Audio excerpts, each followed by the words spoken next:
Uh, Morning everybody. So we're off to a job at a country park today. We're doing some installation work, so this will be fun. The place is called Lyman Wood Pit and it's just up the road from where we're doing. So gonna make just a short trip up to where the country park is. We're doing this. We're not charging for the labour for this. We're going to be doing all of this. All they're paying for is just all the material costs. Doing this as a favour for them. So when we get there, I'll introduce you to all the bits and bobs that are there. But briefly, like I say, they've got a main building and an outbuilding. The outbuilding is the building they want all the power to, and that's going to be used as a workshop for children coming to the site, so they'll be building bird boxes and all sorts of things. Anyway, so that's where we're up to. It's taking a bit longer than normal to get there today, and I'm waffling a little bit. So we're just about here. I've just got to open this gate up, unless Jaden would like to do it. So, Go on, you go and open the gate for me, love. There we go. Now I'm not sure Kathy's here yet. because Jim's on holiday. Yeah, so Kathy's supposed to be here at 9:30, but we might be running a bit early.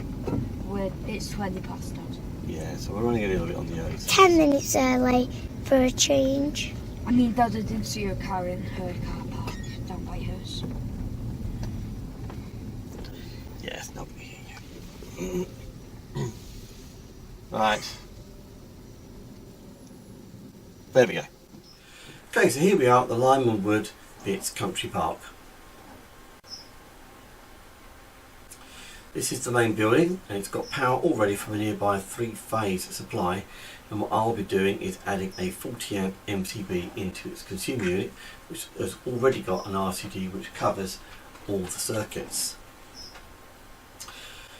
So we're going to be running a 2-core 6mm SWA cable all the way down to an outbuilding which is in the distance in the trees.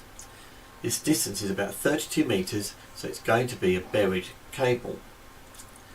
I've had to take account of volt drop because of the distance and the possible load. That's why it's going to be a 6mm cable and have a 40 amp MCB, and we'll go into those calculations later in the video. But why are we just doing 2-core cable? Well, because the sheath is going to be used at the earth back to the main building, which will protect that cable. And the outbuilding will have its own earth via an earth rod, effectively turning the outbuilding into a TT system. And again, later in the video I'll explain how we can roughly calculate what the readings for the earth fault path should be for this SWA cable, given not everything is in the on-site guide BS 7671 or indeed guidance note 6. Plus, I'll be going through what needs to go into the paperwork for the outbuilding, given it's effectively a TT system. It's actually slightly different for the ZE and things like this, but we'll go through that. In the outbuilding there's going to be 4 double sockets, 2 lights and a 7-way Fusebox consumer unit. In that it will have a 6 amp RCBO for the lights, a 20 amp RCBO for the sockets, both type A's, an SPD, and that will have its associated 32 amp MCB, which will leave enough expansion for things like external lighting and sockets in the future. This is an absolutely beautiful part to be working, and I'm seriously going to be enjoying working on this.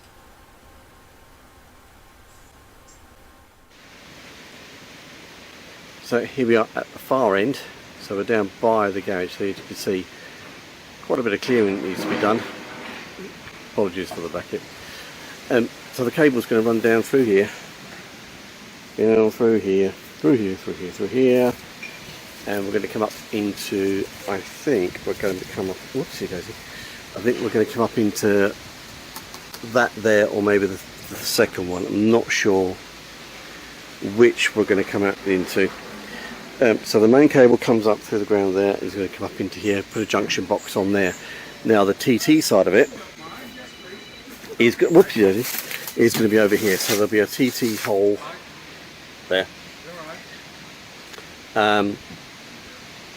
TT hole.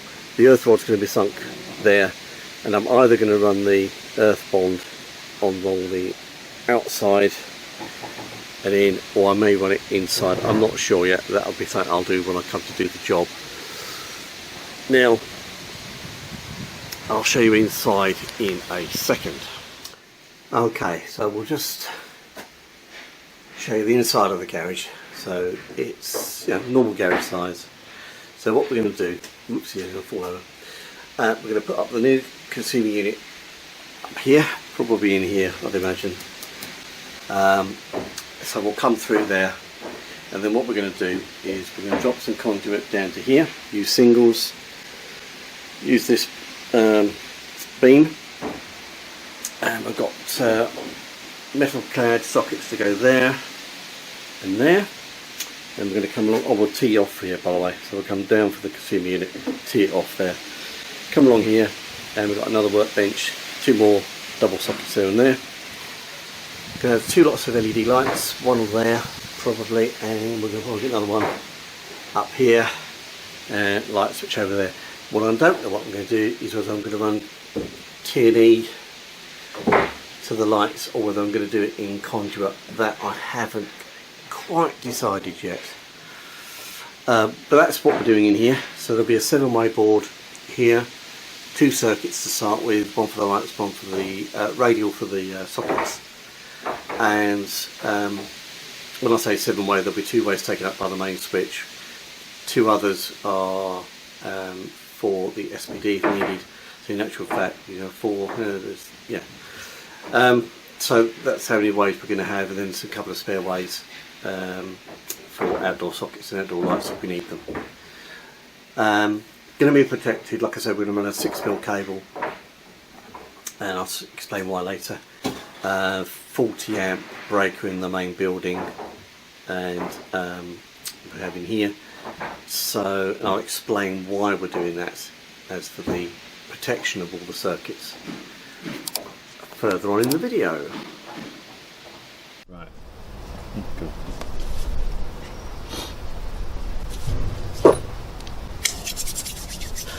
Right, so good morning. It's a bit damp this morning, but we're here at Longwood after a couple of days delay because of the weather.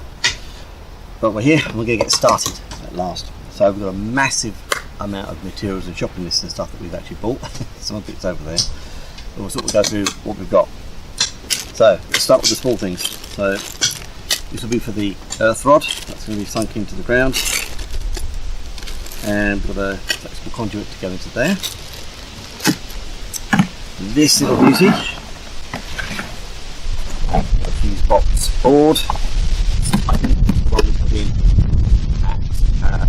kitchen job we were doing, absolutely identical. We're going to put some SPDs into this.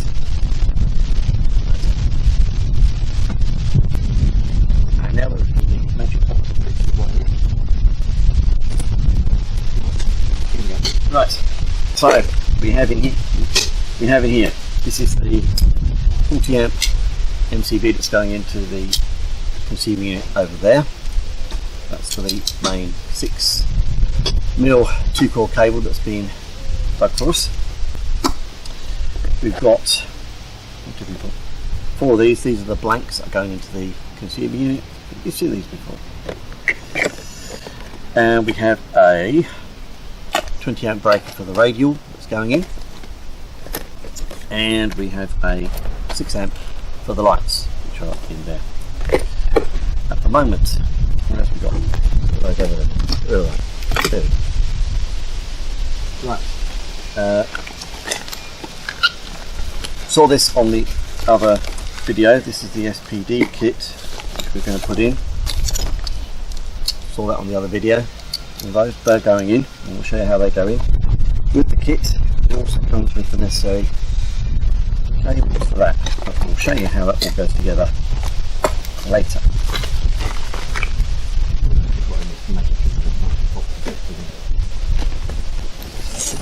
So we have, if I can find it all.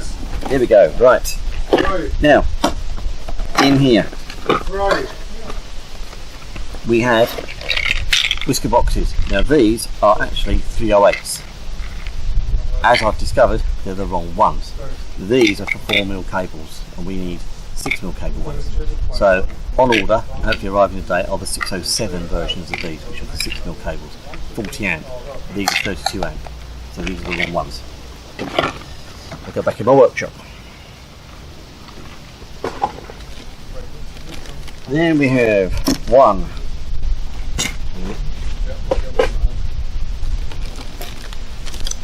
2, 2 of them, light switch, 3 of them, give me another one, oh. Clamp for the earth rod, is in there. 6mm singles. Now the earth cable, this is the one that's going to connect to the earth rod over there. It's potentially going to have to be used in the main building as well, I'm not sure yet. We've also got 6mm line and neutral, because we're going to terminate the SWA outside and then run the SWA cables inside. So that's all of that. There should be somewhere. There's the 4th metal double socket to go in. And what else have we got in here? Oh.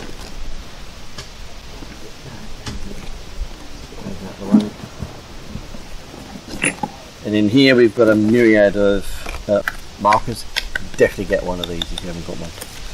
And then we've got a myriad of all sorts of 20mm conduit bits and all sorts of weird and wonderful things. That's for the FlexiCon. So in actual fact it's that going to go on to that. Right, what else have we got in here? Yes.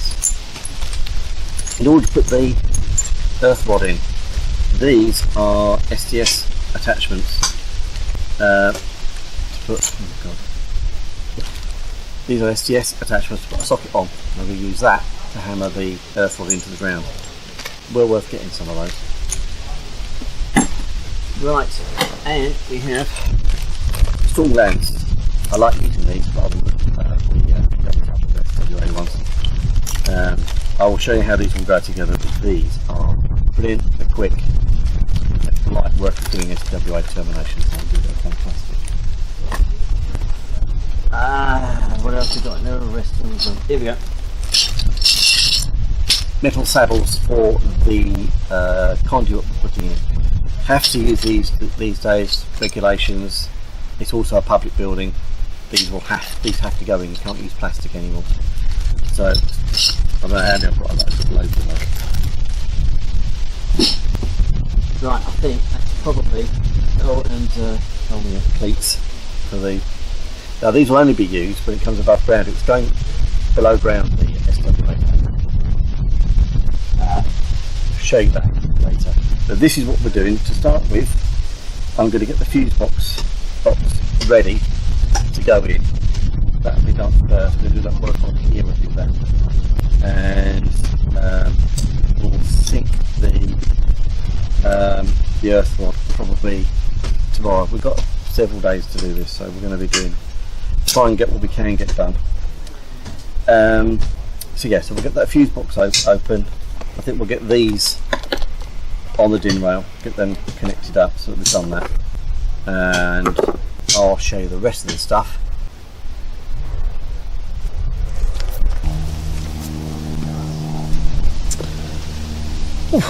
Right, if anyone hasn't seen one of these before, this is an earth rod, and for the life of me, it's a 5/8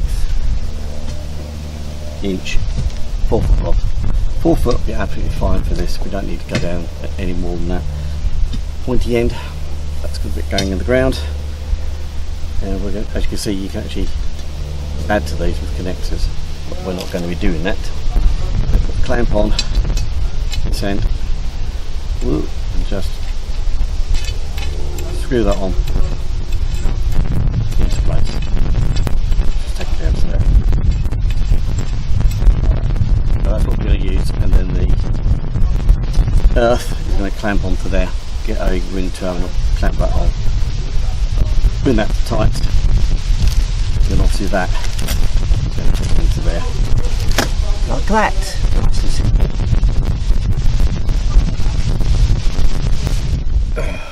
Right. Okay, you've seen this particular fuse box before, an F2007M. You've seen these before. Let's turn it around so it's the right way up for the camera. There we go. So we've got a removable DIN, 100 amp main switch. I'd have loved it to be in 63, but I couldn't get one. This blank is going to come out. That blank is where that is going to live, the SPD, and its associated circuit breaker is going to live there. And then we've got the RCBOs over here, which are going to go in there and there. Actually, I might put a blank in there and then put the RCBOs in, actually to separate those off, and then put the rest over there. Actually, I might do that. So we're going to work out how to get these in. To be honest, I've not put these in before, so not into this unit anyway. So we're going to get the instructions out and work out how we do it. Obviously, we've got the other bits and bobs are in here, so that needs to go in, the bus bars need to go in and all sorts, but we'll get these, I think we'll get this in first and then we can remove the DIN rail out of the way. I think we'll do that first and then we'll work out where this is going to live.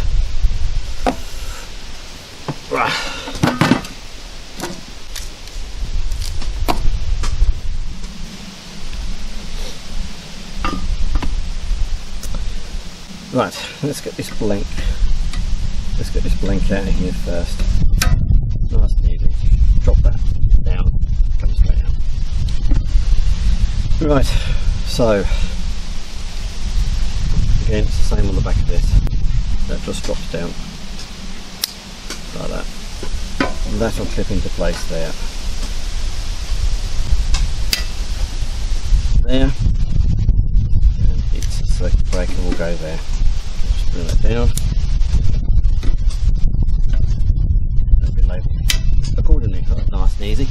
Now, these cables have got to go, oh lovely. These cables have got to go in now. So we'll work those out next. Right, just clip this off. Out of the way. There we go. So we've got a neutral earth line, so just need to work out where they're all going. Let's just have a look at the bookshelf.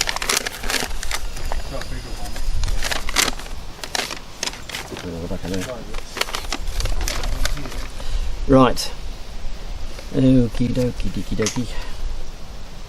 Right, so we've got a line, we've got a neutral. Right, permanent earth. Oh, that's easy enough. Permanent earth. I think I've got a more powerful one. The best way to do that is bring that around the back of there. And bring that up into there. These are all marked with the tightening setting, so this has to be 2.5 Newton meters. But what we'll do, just to get it in there for the moment, if I can get it in. If I can get it in. Get in there. Get. Ooh, you little monkey. Should have checked that before I put it in, shouldn't I? Yeah, it's really tightened up. Right, there we go. Yeah, that's it. Just do that. That's not in tight. That's not. I've got the wrong setting on that. But just keep it in there just for the time being, and then we're going to run that up, and we'll run it across. Put it into there. That's probably the best way. That's probably why that connection is there actually. So again, we'll just take that out. Now, take it from the cabin this way, and I've got this one in the middle. Right. Pull it over. Temporarily get that in there. So that's attached. Probably get that over there and out of the way, because obviously we've got those coming up out there, out of the bottom. That'd be interesting. They're not lined up. They wouldn't be, would they? Of course they wouldn't be. Why would they be like that? Right then, so the line connection, this is where it's interesting. So, well, the neutral's easy. The neutral has to go up to the neutral bar. That's easy. Oh, you're having a laugh. I'm having two. Yeah. I probably only need Why one. is it? Why did it? Right, that's too big. There you go. Right, let's switch that over. There we go. Right, where am I going? Down there. So let's get that neutral. Where's the neutral? I've lost the neutral going. So we've got the neutral one up.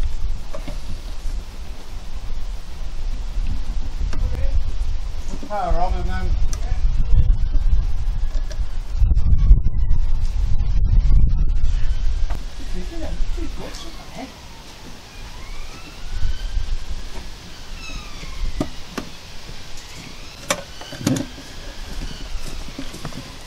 Where am I going? Every time. I'm in the right place. Come on. There we go. Right, so that one goes in there. What should do anyway. There we go. Sorry, this might just help me do the job a bit better. I'm just thinking Let's open that up and we'll stick that neutral bar in there. There we go. There we go, so that's in there. And then we need to, so the line bar is actually going from the top of this circuit breaker into the top of this SPD. So that's going to go into there and it's basically going to loop over there. Now, I am going to put it in temporarily. So as you can probably notice, that's going to go in there, and then I've got these coming up over the top, so I'm not sure what will be more neater, but we'll put it in for the time being so we know where all the gizmos are. I'll bring the bigger one down tomorrow. Lighten that up. It's working. It's not the proper So that's in there, drilling. and then that goes into, will go into there.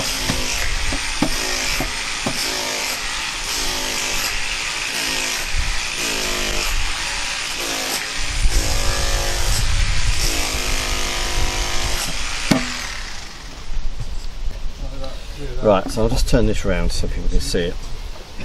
So, it's not that. I hope it makes a bit of sense.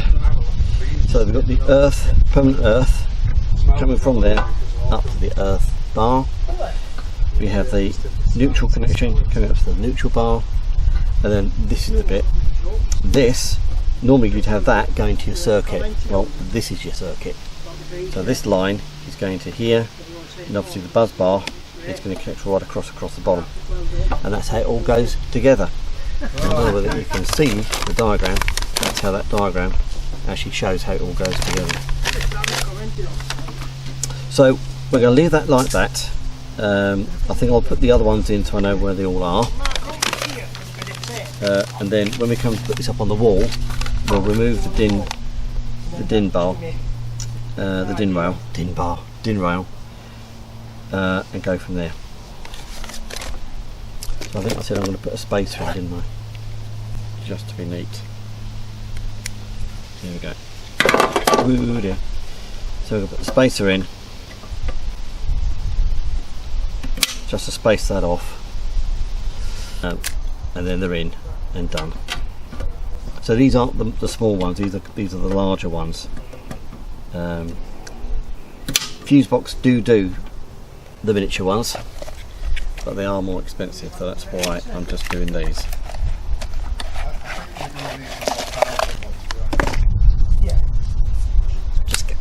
Just get these in. Here we go. Yeah, and then I'll look to see if they pick up the more power. And then the 3 more blanks I've got to go in. I just thought it's really for going through. One. out, 2,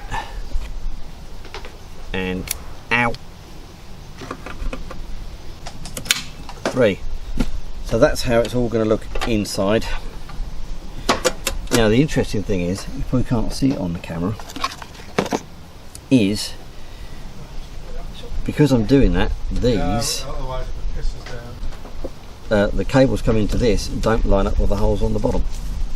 So they're going to have to come in and do a slight wiggle. Now, what I don't know, I need to have a think about that as to which of those I'm going to use to come in on. Not sure. I don't want to come in from behind if I can help it. Not really. Yeah, need to have a think about that. I don't know whether to use, because those are too big for obviously the 6mm cable that's going to come in. Yeah, I'm going to have to think about that one. Right, so here we are. This is where the consumer unit, is going to go. So it's all positioned in the right place. Might look like it's a bit off centre, but there's a good reason for that. Out of shot is that you might be able to see these lines. They're lining up with the conduit top. That's going to have to go up and along here for the light switch, which is going over there.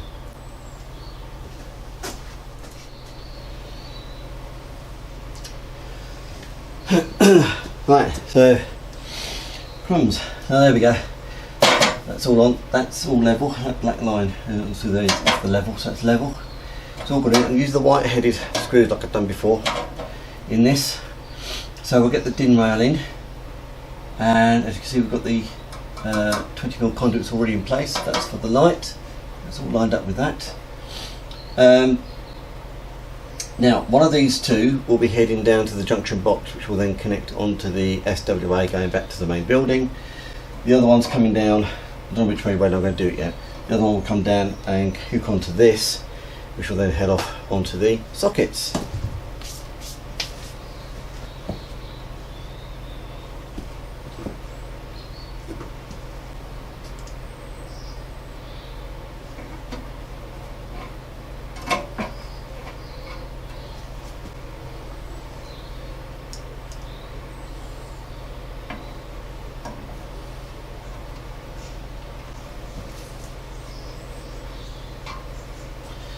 DIN rail and here, over here. Staple those like that out of the way because I can go up there. It's in and locked. Just tighten that into place. There we go. One and steady. 2 and as before. That's the earth, that's the neutral for that, that's the neutral for that, that's the neutral, that's the main neutral. Just stick that in out of the way. I'm not going to tighten these up to the settings yet. I'll do that once I've tested everything to make sure it all works. Or do the dead testing, I should say rather. Now I'll get that in there. Yeah, that's that out of the way, and then up that into the earth.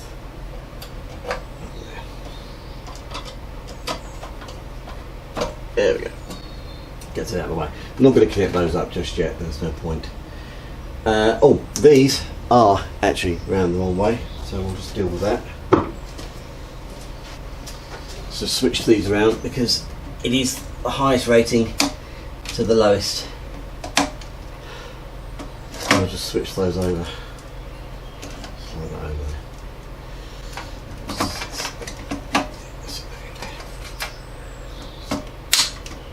Clip those into place. There we go. Done. Right, let's get the cover back on just so that we can keep it all nice, neat and tidy. So going back in there again for a minute.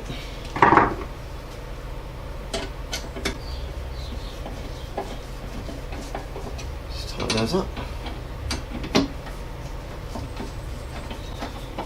There we go. at least the lid stays up on this. At least the lid stays up on this one, which the other one didn't. So there we go. So that's initial labelling's all done. So we've got the SPD, MCB, sockets with the 20, and the lights. All nicely works. Shut that down. There.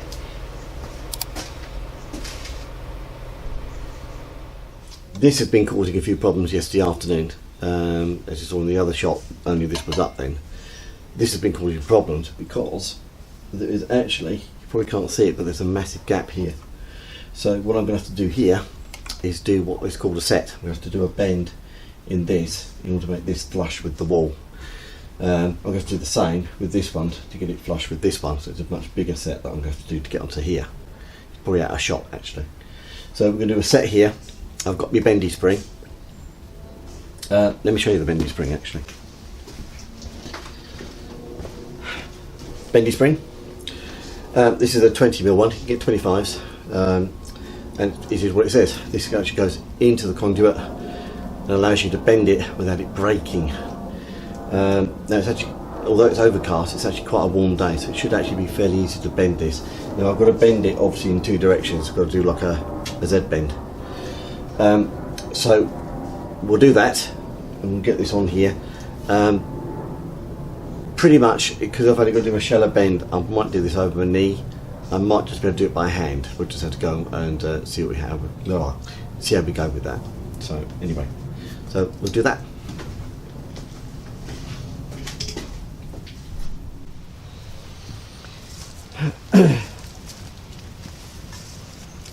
Right, bendy spring. Just going to warm up the pipe. It's actually still quite cold out here, so I'm just going to warm this up.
Try that.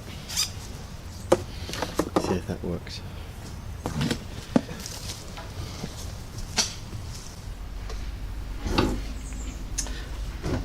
Right, okay, we're in. That set worked really well. Let's move that down. That's now flush with the wall. Take that off. That's nice and flush. Got a nice little set gone in there, all nicely screwed in, so we're happy with that. Now, the next problem we've got, or the next thing I've got to work out, is this wall is incredibly thin. Okay, it is actually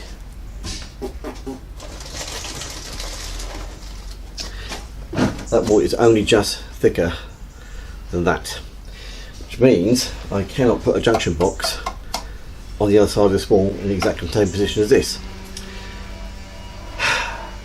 So I'm going to have to do a back entry into here,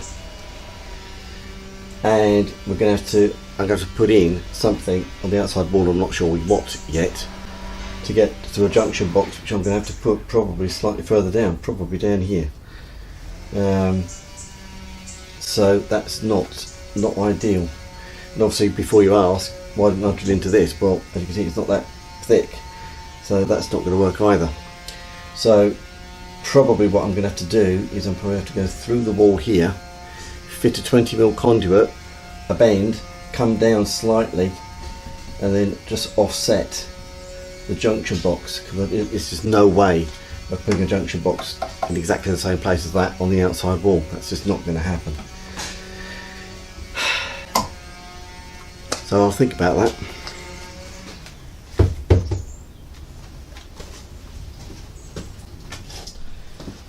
Oof. Right, so managed to do it in the end. So we've got a conduit going through and now to the outside, which I will glue into place. So I just want to make sure it all fits. It all fits quite nicely. As you see, it really is a narrow wall, this.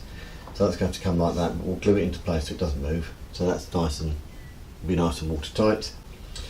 What we're going to do is I'm going, because I'm doing the metal clips outside, because I'm going to run the conduit from here, some conduit down to here, and then a little bit down here, and I'm going to put the other junction box here, which will be well away from that. Not quite sure how I'm going to mount it yet on the outside. I haven't worked that out yet. But it means if I put a piece of conduit from there, the same distance from there to there, I only need to put a metal clip here, which means I can drill in from the outside and it'll come into this, so I don't have to worry about that. Put the junction box there, somehow get it attached to the wall, and then the SWA cable will come to the wall there. Not exactly the ideal solution, but it's the only one I think I can come up with on this. As I say, I can't put a junction box the other side of the wall. Never mind.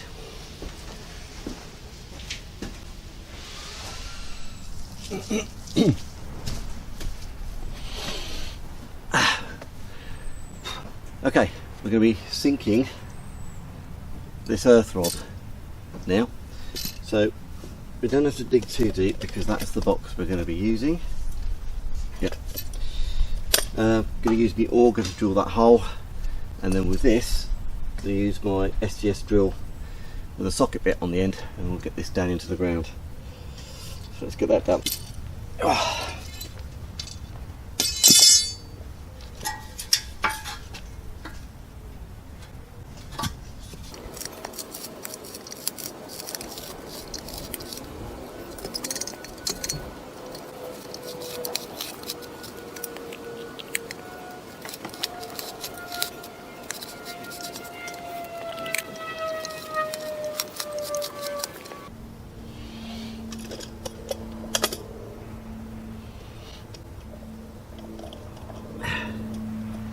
Yeah, that'll do. Lots of roots down there.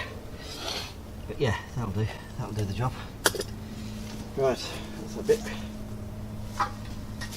Now the fun bit. Oh, let's take that off there, we don't need that at the moment. There we go. Now my socket isn't actually quite the right size, but it'll do the job.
Now, obviously that's got to come off. Safety tip. Don't touch it, it's hot.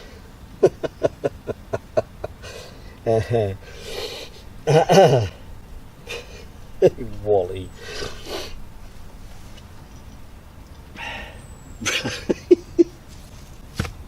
You numpty. Right. Oh dear. Yeah. Right, that last bit didn't actually record, I don't think. So what we've done, I've got the box in, and we've got the Flexicon cable. This is what the earth cable is going to run in. It's going to run down that, as you just noticed, it's going to run down that wall. So that's all in. Obviously I will make sure that's all nice and in there properly. When we come to concrete that in, it'd be nice like that. Just concrete around the edge and do that. But I'm not going to concrete that in until I've run that, and I've run the earth cable in there, because it's going to be real fun and games threading that through there. So I don't want to do that until I've done that. Oh my word!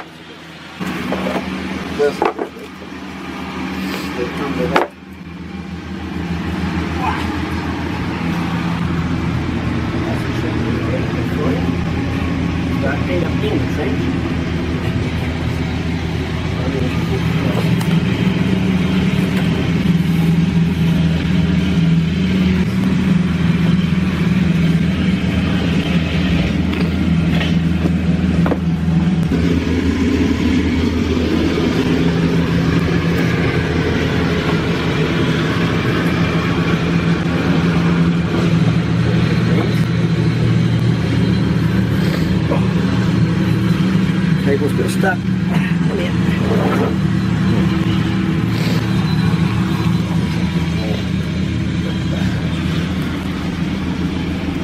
Okay, you hold on to the camera, Jay, and I'll start. I was just turning it upside down for you. It's right. That.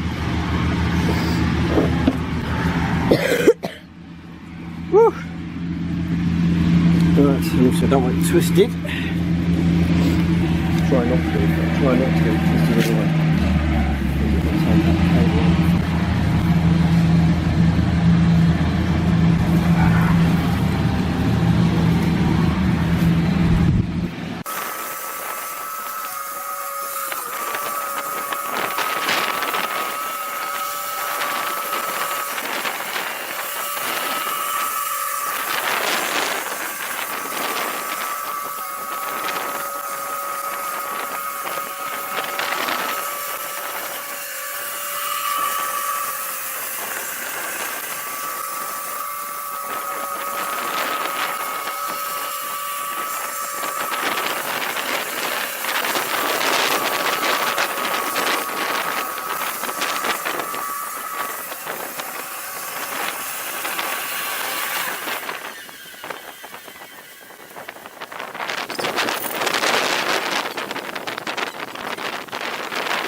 Right, so that's that cable yanked through. So effectively we're going to be coming in here. So we're going to come into this board. Now I'm not quite sure where I'm going to come in at the moment and how I'm going to get into there, but we've got the cable run, so that's fine. I'm happy with that. Now I've got to put the yellow flashing down. Just now.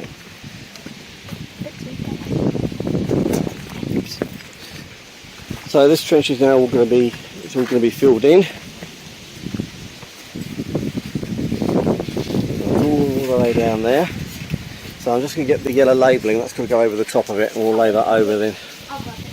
Right, so I must admit, looking at this now, I'm just wondering, I've got lots of this cable, and I am just wondering whether just to terminate this cable slightly lower down. Yeah, I might do. I might terminate it slightly lower down, bring that pipe down a bit. Won't hurt, just bring it down a bit. I could just extend it down. That that terminal box isn't attached to the wall yet, it's only just there. Now of course now I've got to run the earthing cable through here,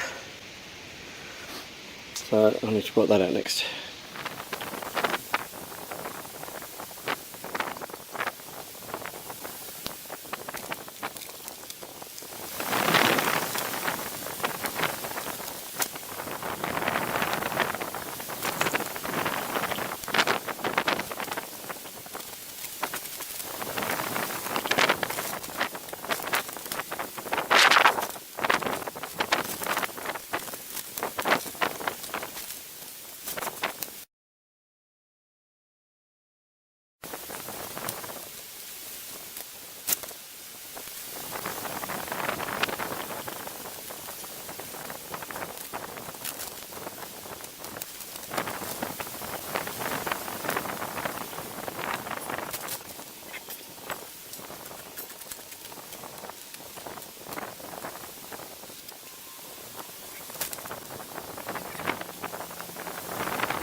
So, as you might have seen just now, I had great trouble trying to get that earth cable through this conduit. Unfortunately I didn't have any of the pulling tape, so I had to cut it short, and unfortunately what happened is I've actually cut it too short. Typical. Anyway, but what I have found is something quite interesting.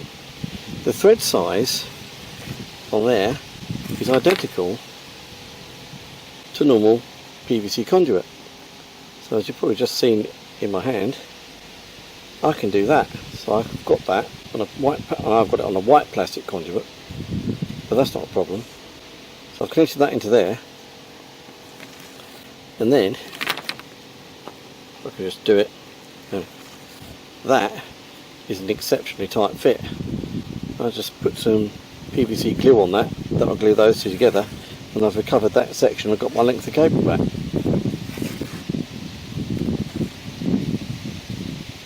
I don't think that's bad. That's not a bad solution to a little problem, and that'll be totally watertight. Yeah.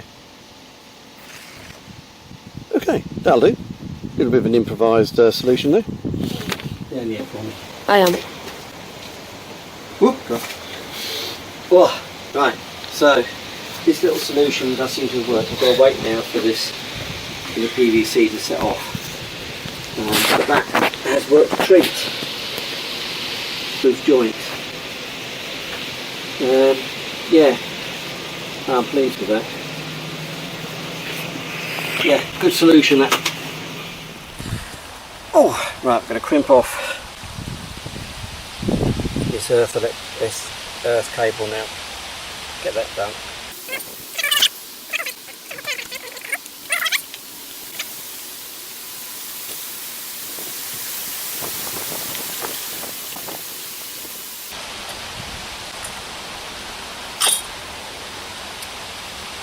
Right, let's get this crimped off and then we're done. Yeah.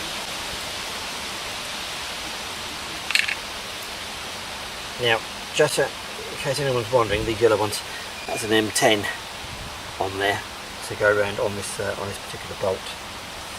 So,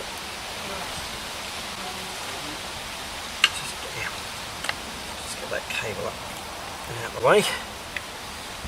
Now, this new gadget should be able to strip a 6mm cable. Let's see if it does. Lives up to its reputation. Yes, it does. There you go. No problem at all. Get that in there. That's in. Put the crimper. Bounce out of the way.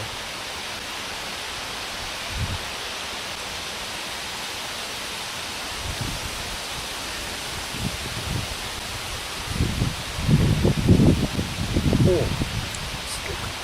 me a second.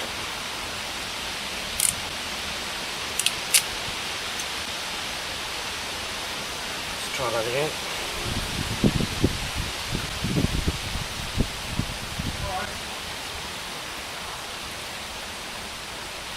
Oh, that's not quite squeeze down on that.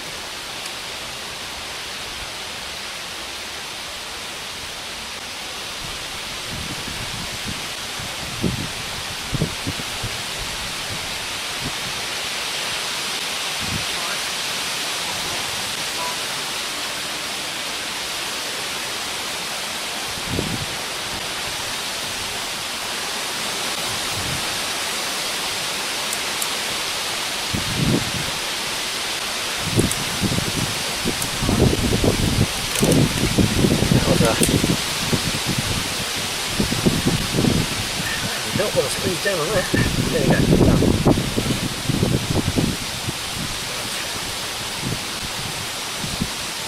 That on there.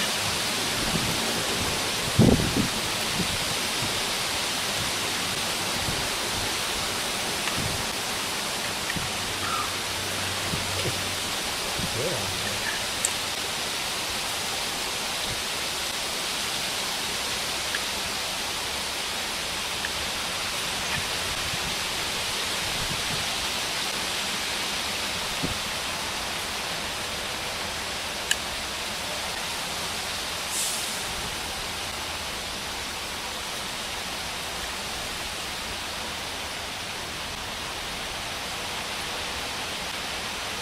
Right, I'm only doing those finger tight for the moment, just so it's all in there. I'll put my monkey wrenches on them later and get them sorted out.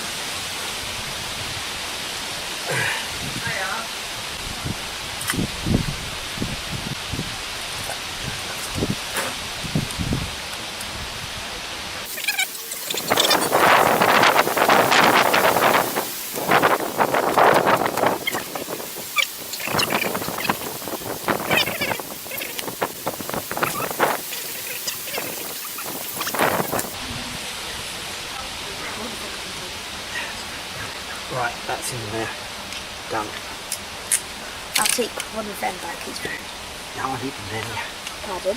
I need them down here. Okay, so a little bit of an update after the fun and games outside. Okay, now as we've actually discovered, a lot of this building is actually concrete and not wood as I suspected. In fact, this here, this beam is concrete, that's wood, that's concrete. And of course what I've done, and I didn't realise it at the time, is I've lined that up with what I thought was a wooden beam. It isn't, it's concrete. So I've got two options. I can either go up there and have fun and games connecting a conduit all the way along there in concrete, which will be a pain in the bleeding ass, or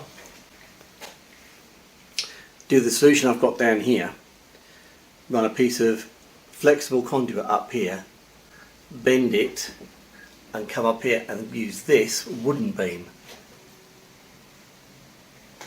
to come across. Now that might have its own issues. The issue being is this: these metal saddles, as you can see, they'll fit nicely, that's not a problem, but as you can see they overlap. Now not an issue because obviously we're dealing with the fittings in the middle, but is it the neatest solution?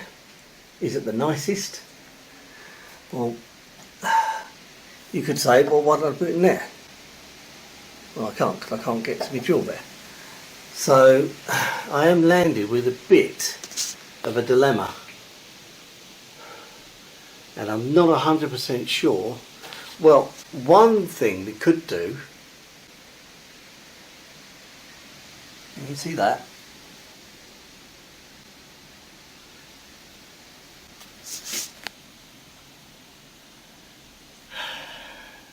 we could, if that gap is, let's just check, if that gap, yes, it, whoops, if you can see, yes it will. So what we could do is we could, and that will fit, and there's enough room there for the drill and everything to go on there. There we go. that could be our solution. So come up from there, bend the other way up there, and run the conduit through that and through there, and then use a piece of flexible conduit to then bridge that gap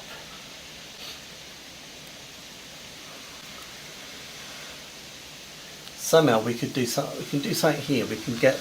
Well, no, we won't use flexible conduit there. We'll come along there with a normal PVC conduit, do a bend there, and then given this fella gains here, I think we might have to do flexible conduit down,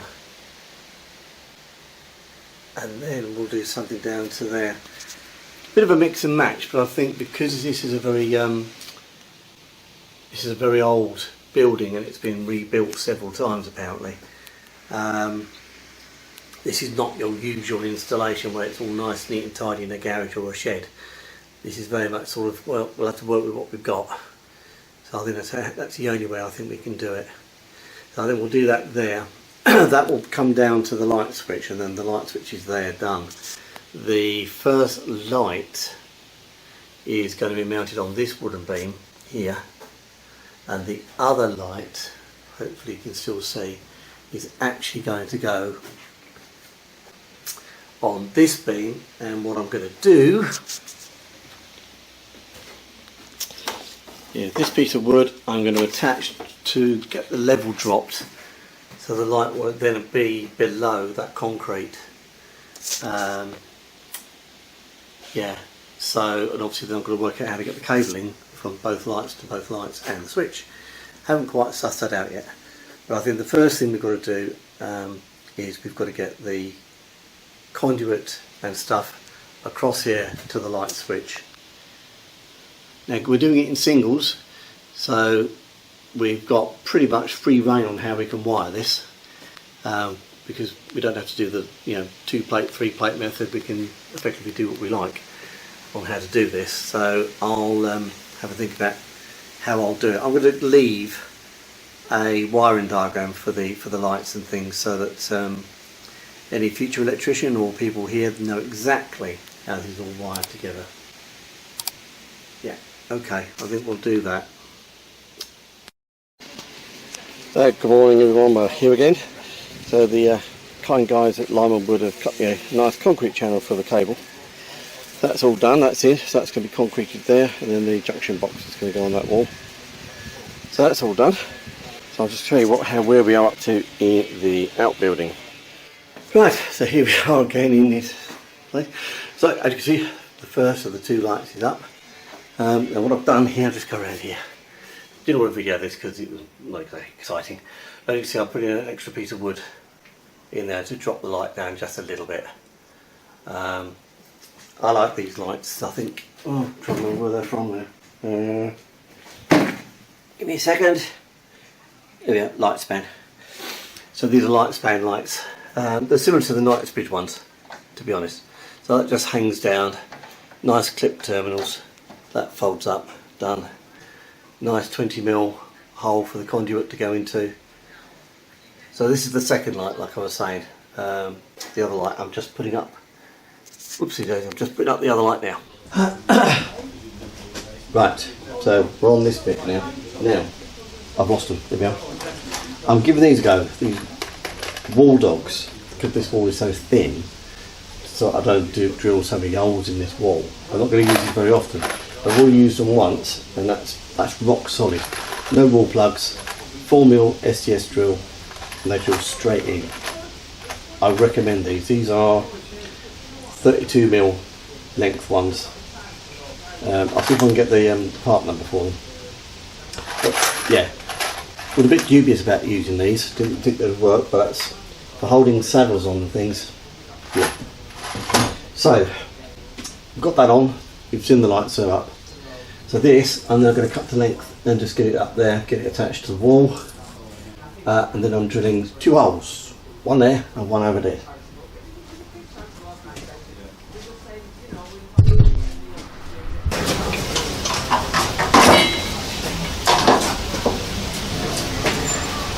Where's it gone? Oh, there's okay.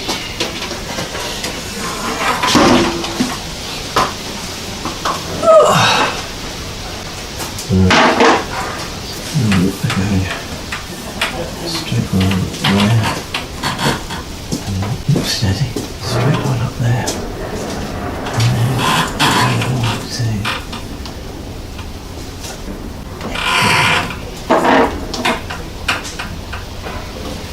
Here's a cup of tea. Oh, look, thank you, darling. 1 sugar and a bit of milk. Did you have good reason for doing that? Yep. Oh my word.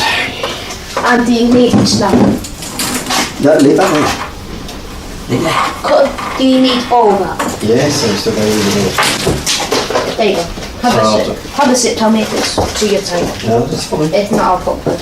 Thank you, darling. Yeah, clipping that onto there. And then I am touching that. That's going on to, I think, it's over there. Right, so we're going, as you've noticed, we're doing flexible to fixed PVC conduit. Oh dear. Let's cross-threaded that. That's not brilliant, is it? That's still not doing it. Come on. Wow, that's right.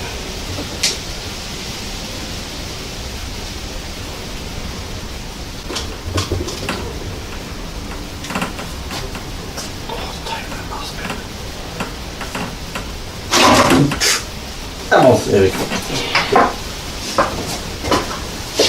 Whee!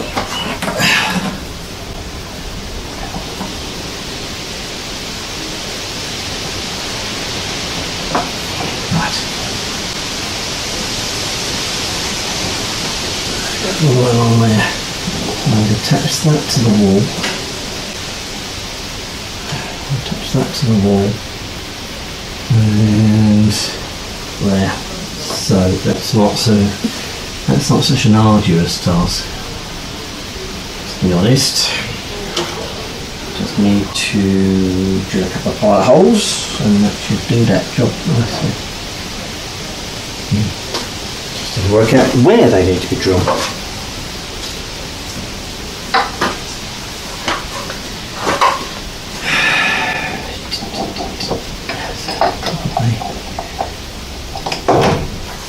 There's that bit I've got. Whee! Oh, I got a fourth of that.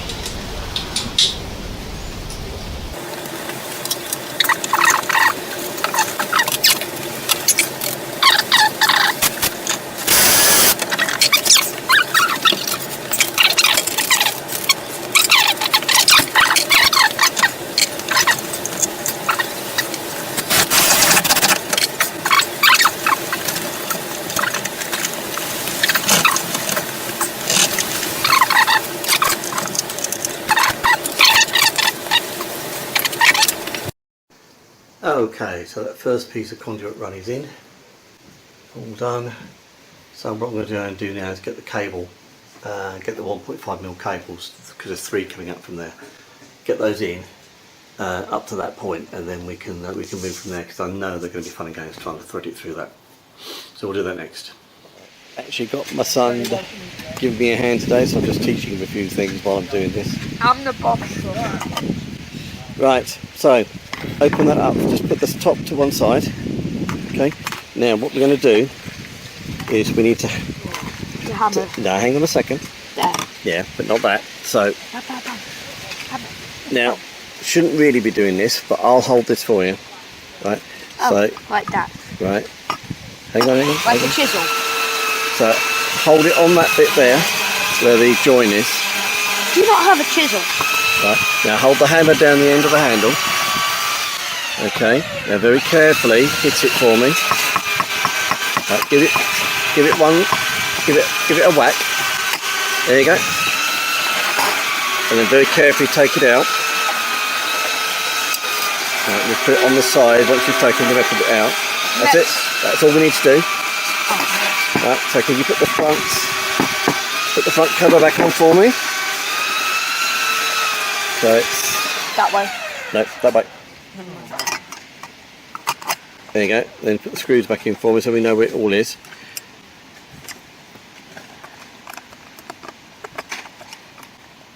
Got it? There you go. Just don't over tighten it. Just screw it down so we know whether so we don't lose anything. And then use the other screw to screw the next bit down. Oh, I've cut my arm. How have I done that? Yeah, 1 sec. Go on then. Go and give them a hand, love. After this. Right, screw that down then. There you go. Thank you, sweetheart. You know not to call me sweetheart. You remember what happened last time. I'll take you through the other bits in a minute, alright? When I get back. Yeah. Alright? Don't tighten it down too much. Thank you, darling. Right. So, yeah. Could try and do these one at a time. So I've bent that over because I know that this is going to be a nightmare. So let's see if we can get this up and in.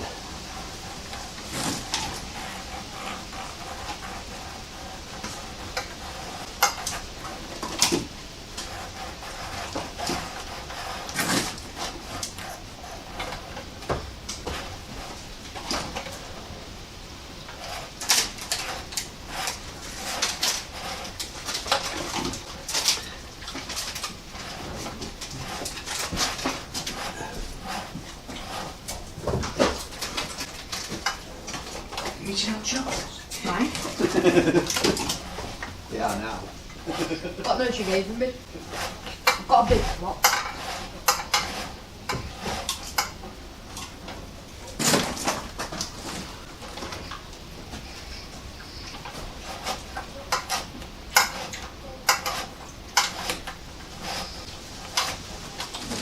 Does it come out the end there yet? What? The cable come out the end yet? Yes. Yeah?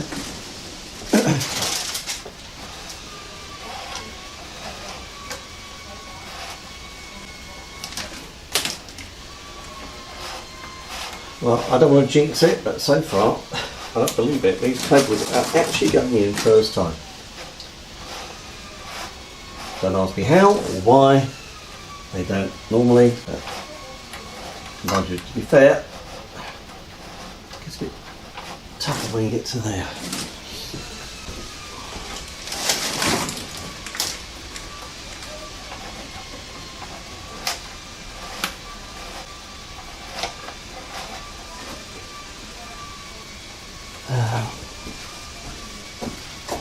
There we go. Here we go, there's blue. You can come down there like that. There we are.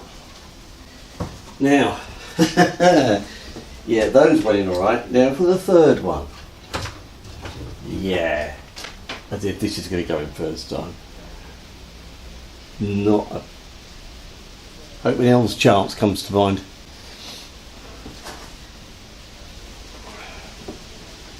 I know some people would say, well, why don't you do it all three at once? Well, yes, I suppose I could do. I suppose I could wrap them in tape and do that. But as much as this is a pain in the neck, and other people say, why didn't I do this in twin and earth? Well, yes, but that's the whole thing about this industry. As long as you keep to the regulations and things like this, it doesn't really matter how you do it, as long as it works. And you know, and everything is fine. Yeah, probably get through the bleeding hole. There we go. Right. So I swear I'm standing on the cable. Go on, off you go. Let's see how we do.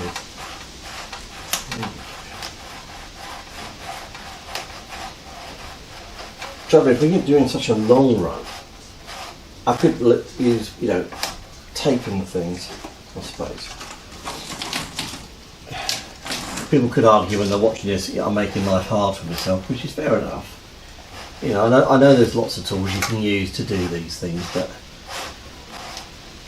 you know, just for a change, these cables are actually, for a change, starting to go in first time.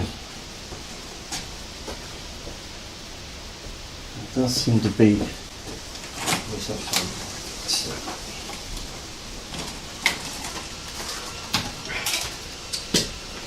Come on.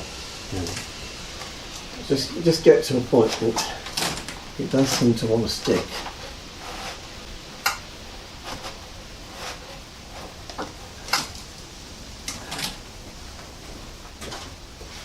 There we go. That's all three out. There we go. Brilliant. Okay, so they're all out to the end of there.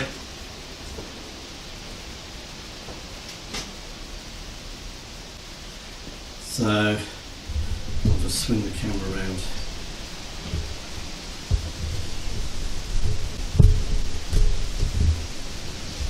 Just swing the camera around and you can see, there we go, so they're all out. So yeah, so what we're doing next on this section, if I can find it, I've got a box full of stuff on this desk.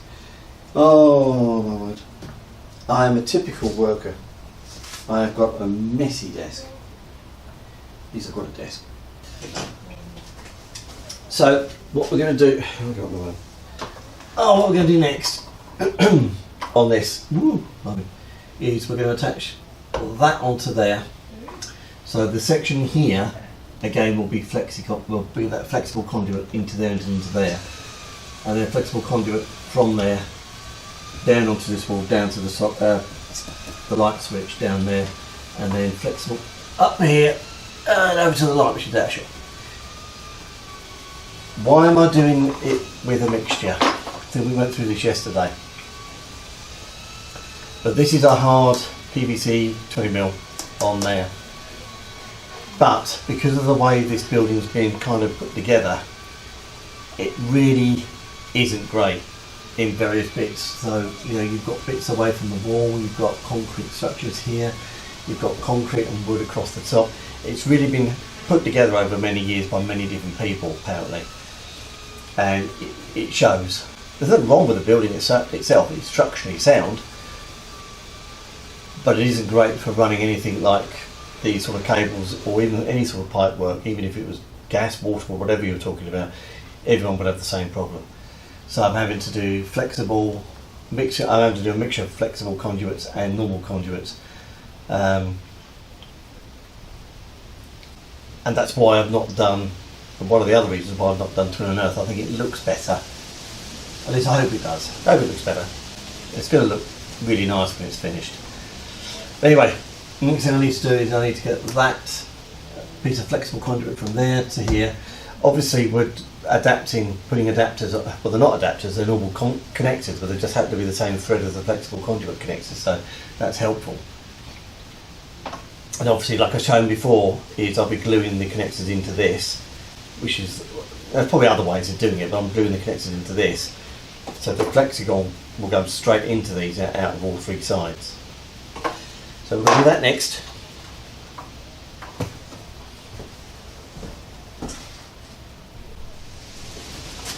Right, we're going to get this mounted on the wall, and we're going to get it mounted probably about there-ish.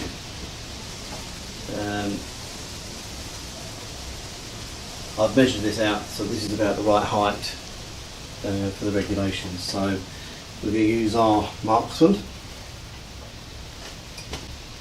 Already marked the walls to get it nice and square, so it's already square.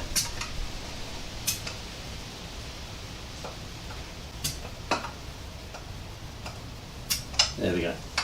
So those are the 4 holes. Now, go around the back here. We can use these wall dogs. So in the drill is a so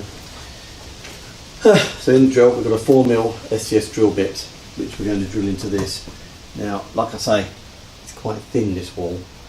So and these are, oh dear, these are as I said, these are 32mm. So effectively we're going to drill, actually funny enough, drill nearly, not quite the length of the drill bit. So we'll do that. Let's see how we get on.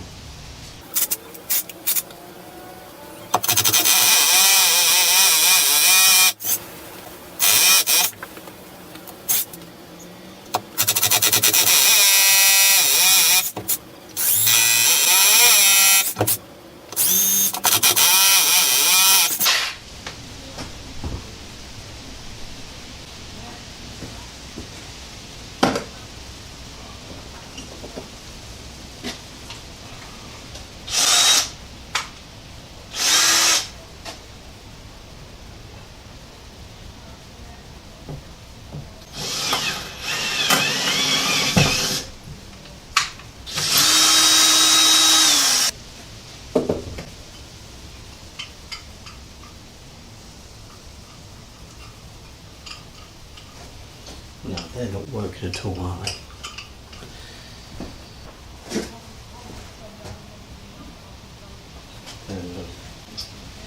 Right, back to the old way of doing it.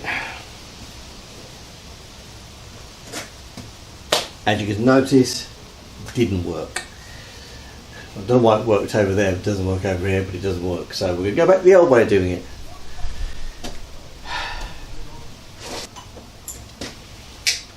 So if anybody knows of any masonry screws that are really good and not being able to do this in the concrete, let me know, because they don't work. See, on these videos I'm not going to take out things that don't work. So those wall dogs, they might be good for other things to drill into, but whatever this is it, I didn't want to know. So I'm going to leave that in. Here we go. Hello.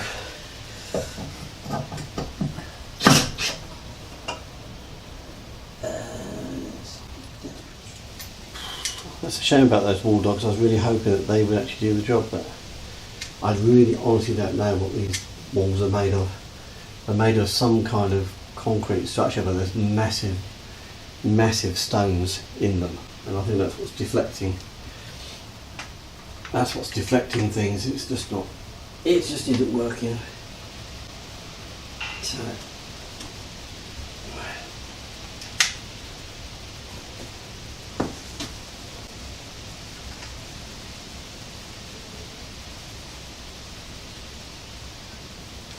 There we go. So that's roughly where we've got to do that. So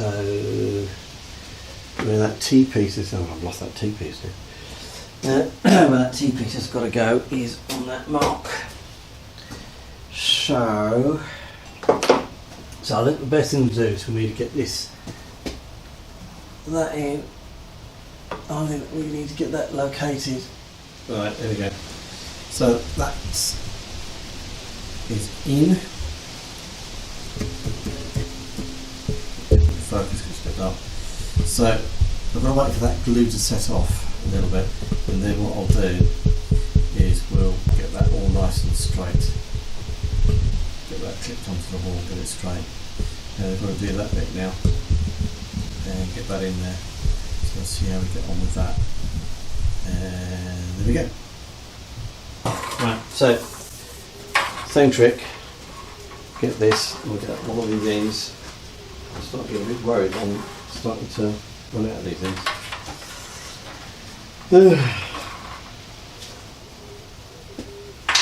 Hopefully I've got enough of these connectors. Screw that on. Oh, hang on. Hang on. Have I made a faux pas? Where's the thing? Oh, it's over there. Right. Screw that on to that.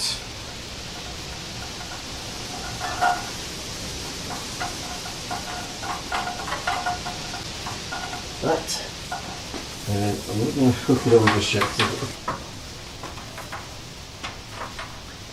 Right. So, looking into that. And that is going to go onto there. And that needs to go. That goes into there like that. That. Go into there.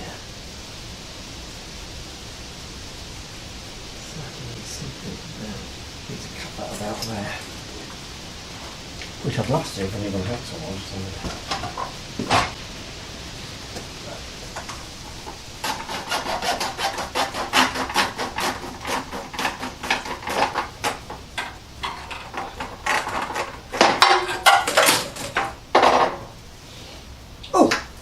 So you get this on this end. Just snap that over. There we go. And then that's going to glue into there. Now, this is going to be a tricky thing because I don't want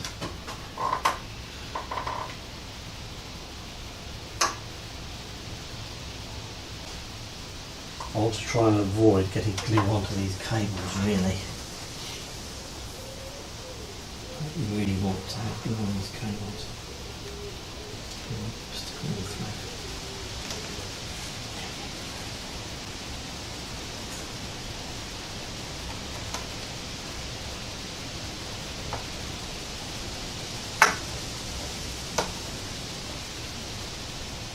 That's on there. And a bit more like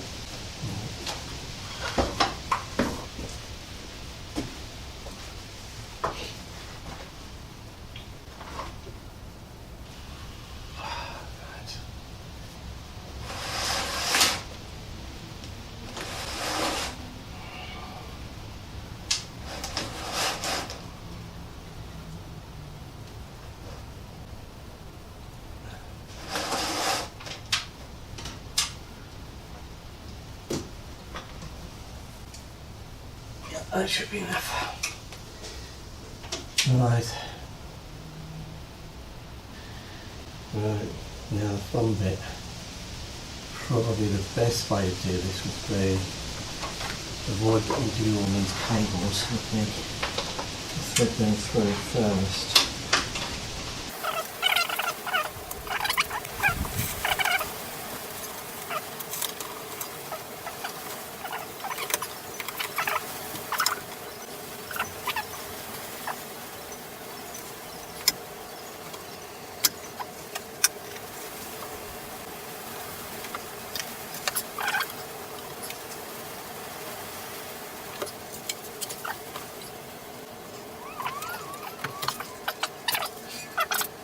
It. I'll reconnect that. It's going to be a bit of a moment that was. Right, so we're not going to get further with that at the moment because I need to really let those set off, otherwise I'll just the joints will fail and I don't really want to do that. So I've run out of connectors for the flex conduit because I wasn't expecting to use it so much. I've actually run out, so I've got to go and get some more, and by the time I've done that I might as well just finish for the day, to be fair. Now I can't connect, as I say, I can't connect that up until that glue's all set off. Now spot the deliberate mistake. Obviously I pulled this neutral wire down to the switch which I didn't need to do. That's not going to the switch. That neutral wire is going nowhere near there, that's going over here. So I need to pull that through properly, but again I cannot do that until, now that I've got that glue in there, I really don't want to muck about with those connections until that glue's set off overnight, and then we can have a fiddle. But yeah, so the only two wires coming down is the line and the earth, then going back up will be the switch line, which will be the grey cable over there behind me. And I'll sleeve that brown. Now I could have used black, I suppose, but black with brown sleeving I just didn't think was going to be an obvious thing to do, so I'm going to use the grey cable with brown sleeving and be more obvious as the switch line cable. Yeah, so okie dokie, so there's not much more we can do today. Still haven't finalised what I'm going to do to get that light connected to that light. I'm not sure how to do that. I haven't made a final decision on how we're going to do that yet. Anyway, I'm pleased about where we've got to. The trench is all filled in, and as you noticed earlier on, the other end is all concreted in, so that's all done. We are making progress, but as you can see from the video, this structure is not really the easiest to have negotiated all the cabling in. So normally this job wouldn't have taken so long, but it's taking long because I'm having to solve problems on the fly which I'm not normally having to solve. Anyway, we will resume tomorrow. This little thing here is to allow me to charge all my batteries when I'm on site. Don't bring it out that often, but I'm going to need to have quite a bit of power and quite a bit of light in here today. So effectively what we've got is we've got a 50 amp hour battery here, and a real sine wave 2000 watt power inverter. Now basically when you see these big power station packs that electricians use, this is basically what's in there. I've just got it like this. Used to use these for other things, so I thought, well, rather than paying out over £1,000 on a power block, this does the job for me. I only use it for charging batteries. I don't use it for I have actually used this for keeping a fridge running, and it will keep a 230 volt fridge running for about 3 hours. Now that's not bad going. I'm really happy with that. It allows me to keep a fridge freezer running for a little while. It allows me a bit more time when I've got power off in someone's house. But all this is, like I say, it's a power inverter by Do Power. Like I say, it's 2000 watt. 2000 watt inverter, 50 amp battery, 50 amp hour battery. Now, not the most, as I say, it's not the most powerful thing in the world, but it does allow me to. I'm keeping my light charged, as you can probably see in the background, and I'm charging one of my camera batteries as well. Quite happy. Behind it, you probably can't see it, but it's telling me the battery charge there and the output. When this drops below a certain voltage, it automatically cuts out, so it's not going to flatten that battery. So I thought I'd take you through that very quickly. Here we go again, and as usual, things are not going according to plan already. So let's turn that off. We don't need it on. So that's attached onto there. They've all set off. That's great. As I said, that neutral wire's got to come back up. It's not going down there. Now what I'm going to do is, like I did with the floodlighting, is the earth, the CPC, sorry. I'm going to Wago off in that box, send an earth line, send a CPC down, and then continue the CPC on from there. That saves you running 2 CPCs up and down that cable. So in that cable will only be the line, a CPC, and then a switch line coming back, which will be the grey one, which I'm doing. So we're going to do that and bring that down. Now I've come across another problem. This job is problems after problems. This light is great, and as you can see we've got a 20mm opening. However, as I've now discovered, the nuts to fit the connectors, the 20mm connectors, doesn't actually fit. So you can only use female connectors. Sorry, not female. Male connectors, not female ones, sorry. But of course that gives me a problem because I'm doing flexible conduit, which are male, I agree, but I can't use the ones that they're supplied because I can't use the nuts. So you're following this. So let me show you what I've done.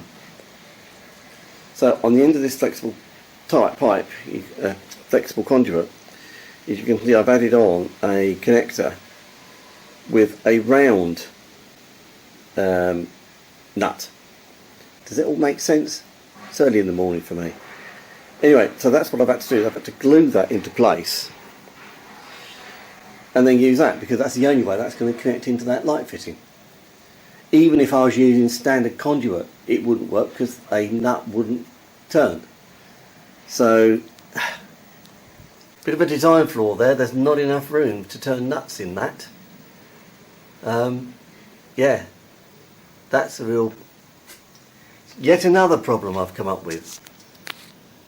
as I say, this, you know, it's a challenge, this job, but good grief. I've had some challenges in my time, but this takes the biscuit, it really does. Every little thing I'm doing is actually a problem to be solved. But I'm hoping that maybe this will be of use to someone somewhere if they come across these multitude of problems I'm coming up with. This is how I'm solving them. So there you go. I'm hoping you're going to see this. I am going to ferrule the ends of these cables because they are obviously stranded, and I think that they just give a better connection. So all ferrules are actually colour coded.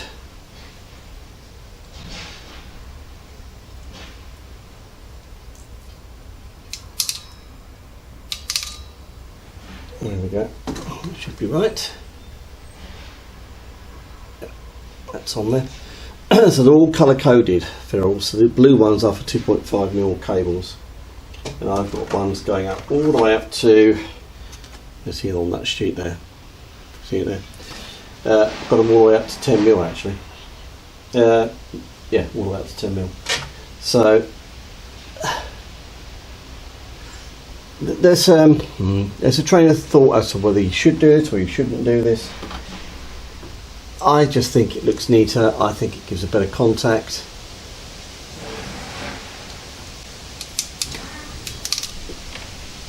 Than just having it as stranded, because obviously you can't double them over.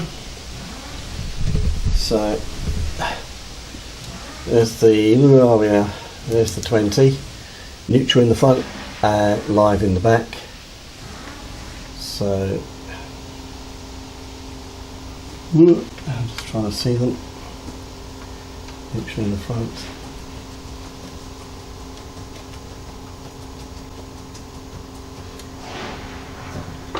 I'm not going to tighten these up properly at the moment, and that's too big. So they're in. So I just think they look better. I mean, you just know what other people think, whether they would ferrule all these things, but I just think they look good. I just think they do the business. To be honest, so let's just take the earth out for that, and then you get that felled as well. As you can see what's happened to that. I don't know if you can probably see that, but look at that, it's flattened it completely. So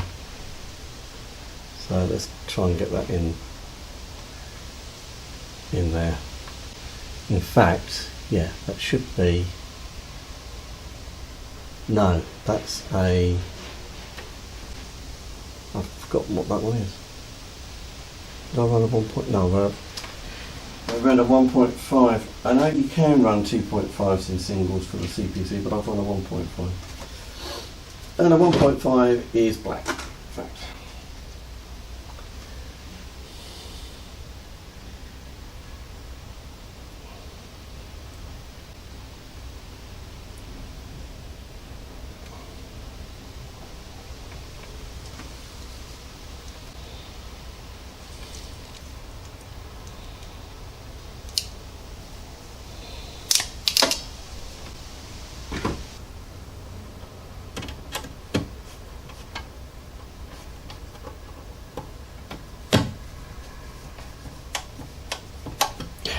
That's in there.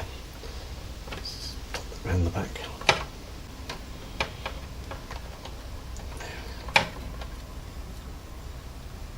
Right, so that's the,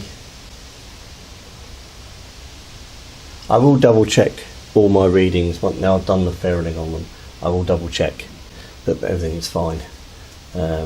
Make sure there is a good contact there, make sure there's a good contact here. But that should be it. So that's what I normally do. I normally ferrule them when I'm doing this now. Didn't used to, but now I just feel when I'm using stranded cables, I just think it looks better. I mean, I know, you know, these are solid, these cables, and they're from the RCBOs, so I won't bother with those. I don't need to, or with that either, really. But I will bother with the others. Right, there we go. So that's the board. So on the done as far as we can get at the moment, obviously. So we've got nothing's tightened up properly in here yet. I've just got them in there and trying to do it neat and tidy, which is not easy with the fly leads from the RCBOs. I don't want to cut them short. That's the last thing I want to do. So I need to find a way of actually making those a little bit neater and tidier. So obviously the main incomings are going to come through this here and come up somewhere around here. I can't do that today because it's still bloody pouring over rain. So anyway, so the lighting circuit's now in, the socket circuit's in. Next thing I'm going to do, just above here, I'm going to secure this to the wall, this piece of flexi conduit, tidy up at the other ends so that's nice and neat and tidy. And then we'll work out how we're going to cut these lights together. Right then, so this is the state of that T up there. Now that Wago needs to be a 3, not a 2, I've realised. So just get a 3-way. So all the cables now run. Now I'll show you what I've done with the light switch in a second. Now I'm just going to cut. Oh, I've left my thing behind. Give me a second. Right, so what we've got up here, wow, what we've got up here, ow, is that 2-way is going to come off because we don't need that. Let's take that off. Notice I haven't ferruled these. I found ferrules tend to foul the Wagos and they don't make a good connection. So I don't use ferrules too much with Wagos. They cause a few issues. So I'm just going to get that and then just trim this down a bit. Put a bit trim to there, like that. Strip it with this. The good thing about this is it actually strips it to the right length. With that, right there. Right, let's get this Wago on. And then that gives me all of that all the way through. On there. On there. On there. There we go. Right, so that's the earth, CPC rather, sorry. Continuous all the way from the consumer unit all the way over to the light. Yes, I'm seeing this behind me. This is not good. I'm going to have to put another one of those up. And that needs to be attached as well, but I'm not going to attach these until I've finished doing the wiring on here. So if you can see there's the line, permanent line. It's going down to the switch. Neutral, going nowhere near the switch, you're going straight to the light. And the grey cable which is here is the switch line, which I'm going to sleeve brown.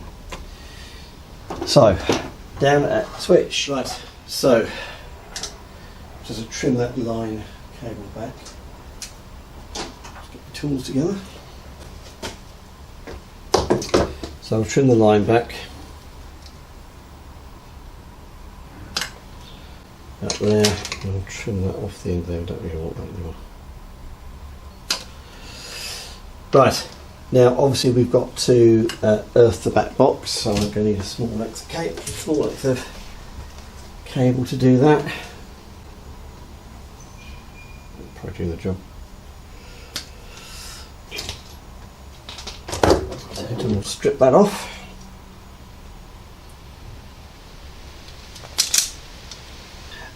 Right, we need to cut these down. So I need to sleeve that grey. Oh, I've got some brown. Woo, sleeving.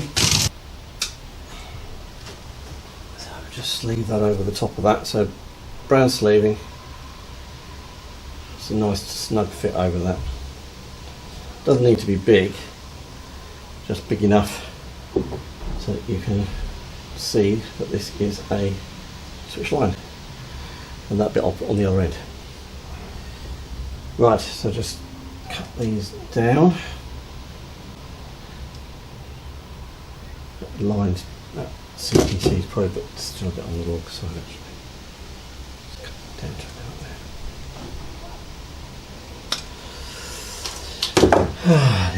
I do like to leave a bit of length, so that if they need to be worked on at any later date, it's easier to work on them. Right, so the switch line. There we go. So the permanent line goes into the COM. The switch line, which is this one, will go into L1. We're not using L2. So we're going into COM, and obviously the CPC goes into the back of the socket. Just get that. Just undo that. Undo that. And L1, that's L2. We'll put it into L1. There we go. So both these CPCs have to go into this. So that means that we've actually earthed both. And they're always a fun, tight fit. There we go, they're in.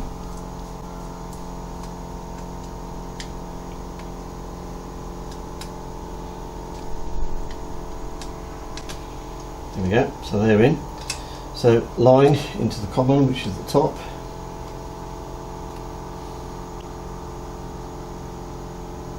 Yeah, which is the top. We'll find out if it's got the wrong way up, because the light switch will work the opposite way around than what it's supposed to. Now that, I'll cut that a little bit long. Let's trim that back a bit.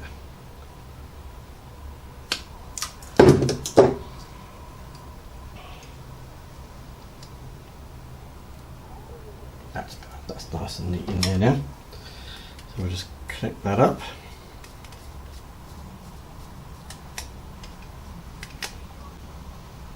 There we go. And then stick the switch line, which you'll probably also cut too long. Yeah. I have cut that too long. Look at that. So we'll just cut that down a little bit.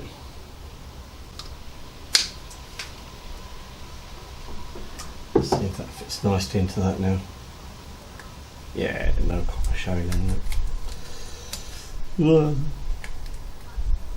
I wish to put all the screws the same way up rather than you have to turn the blade light switch upside down. Anyway, what did I say that was L?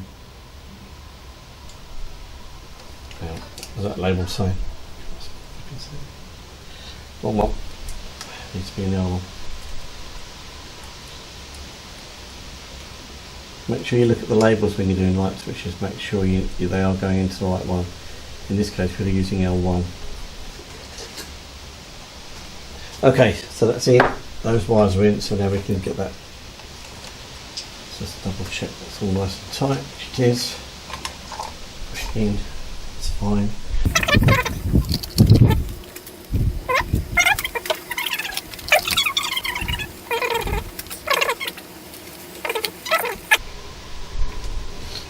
Right, so that's that light switch done. We've got the... Right, let's get this light done.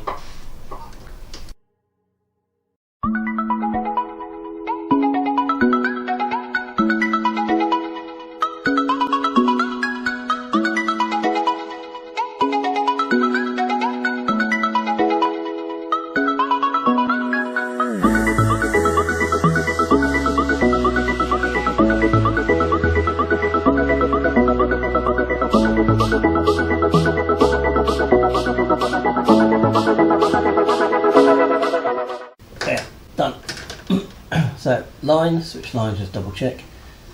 CPC into the earth, neutral into the neutral, and there's holes left.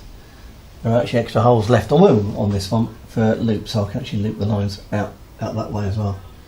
So they're in, so that's done. So it is absolutely pouring hard outside, which means I can't do what I wanted to do outside. So I think what I can do now, get the saddles on into place where I need them. So one above the light switch I think is all I'm going to need there. An extra one here I think I'm going to need, and one over there. So 1, 2, 3 more saddles on this, then that completes all of this, and that's done. then I need to work out how I'm going to get the power from this light to the other light. So all the hardware and the wiring at this end of the room is all done now, so all the wiring into the socket's done. The Flexicon's made to be a little bit neater. I know Flexicon you can't really make really neat and tidy, but you can make the best of it and make sure it's secure. So we've done all that. That's all the way along there. All the lighting is done to there. That needs to be extended out down to the other end of the room. Come back. You see that, put the cover on that T-piece, that needs to be put on. And we've got all the way along there. That's been done as well. Down to the board. Grey box to the outside world. Other one down to the sockets. And all the sockets done all the way down. All the way down to the end down there. So that is all that work done. Now we just need to get the other light up. Well, we've got the other light up at the other end of the room. We just need to find a way of neatly connecting this one to the other one, and then we can work on the outside, which I still can't do because it's still pouring out with rain. Right, I just thought I'd show everything off. Now I've got the cover of the light back on. By the way, in case anyone is wondering, yes, that light is like that, and the reason for that is the beam is like that. There's nothing I can do about that whatsoever. The beam itself isn't straight, like everything else in this building.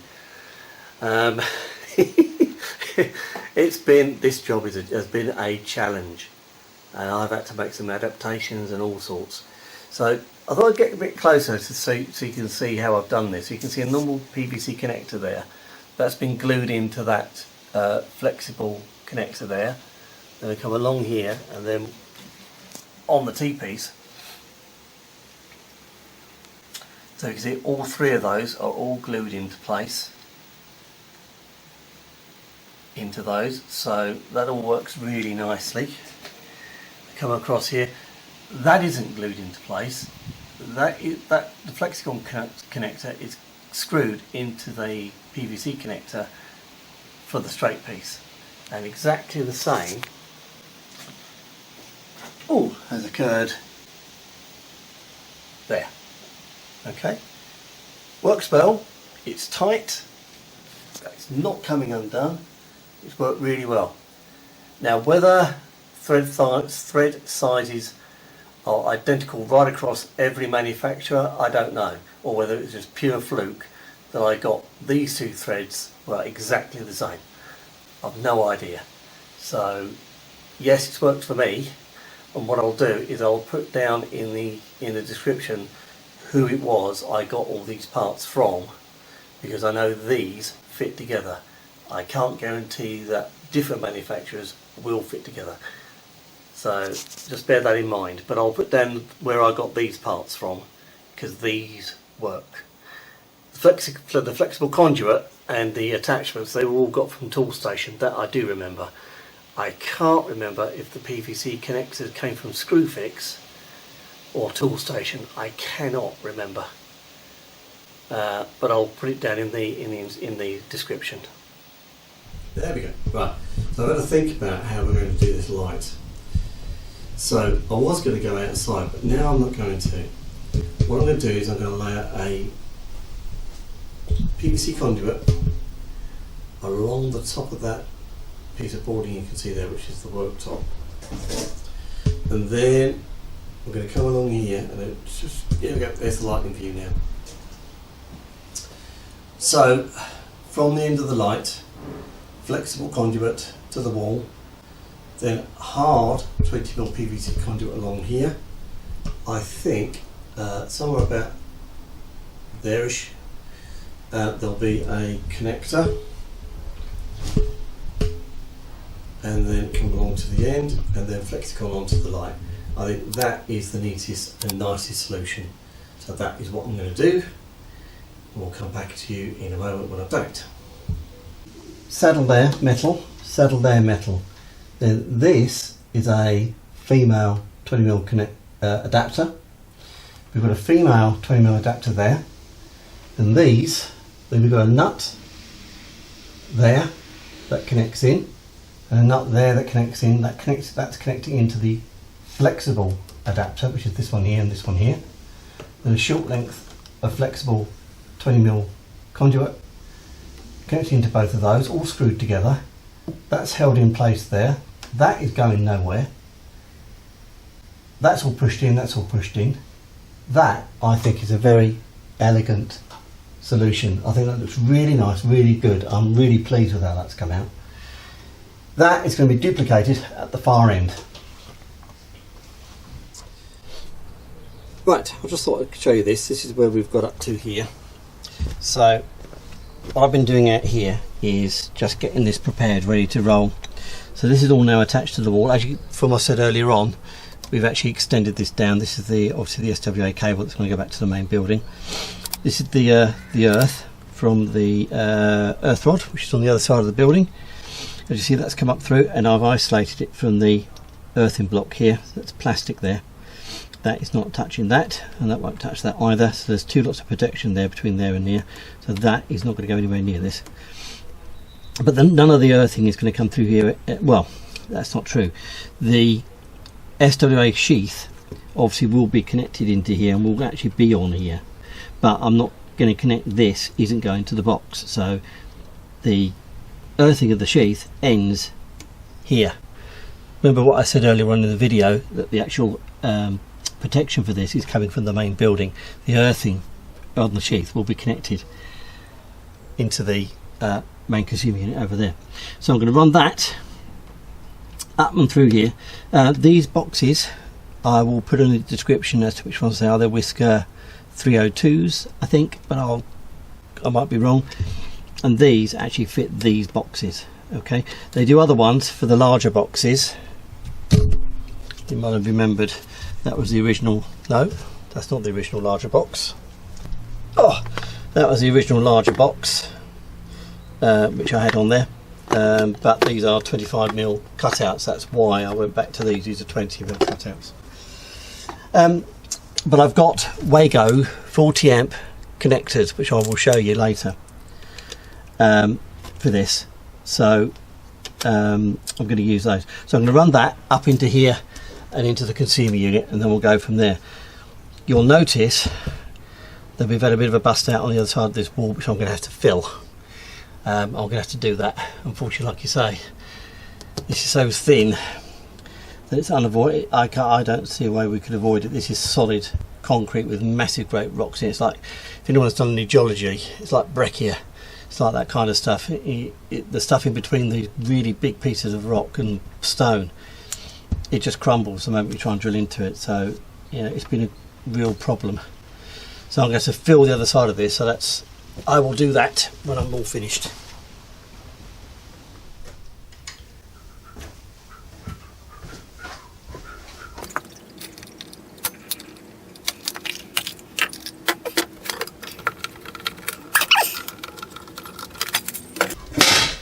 Right, let's go and see how easy or hard it's going to be to thread that earth cable through there.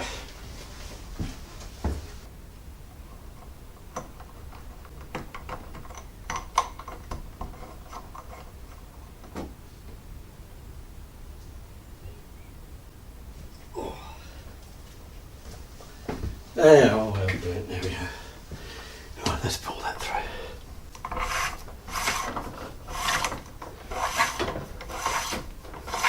A lot of it. Right. Yeah. Now you're supposed to be able to get 3 6mm cables down a 20mm conduit according to the regs. I'll tell you what, it ain't easy. Right, so that needs to go up through that hole.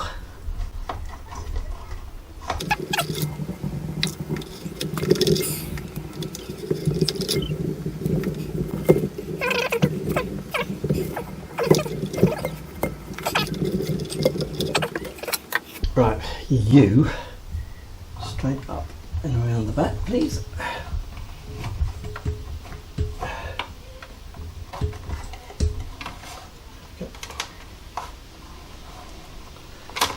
You got the other fit on there.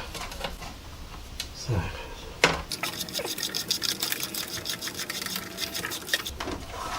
might be asking why I've now got such a large junction box on here, or even a junction box at all. And it'd be a fair point. Just when I started this job, I had a different idea of how I was doing things, so that's why it's there. If I'd known then what I know now, I probably wouldn't have even bothered with that. I probably just got a pipe straight through. But it is what it is. It is what I've done. So there you go. So I want that to be. Let's go with that about there somewhere. Yeah. Let's try that again. Absolutely useless bit of stripping that was. Right. That's better.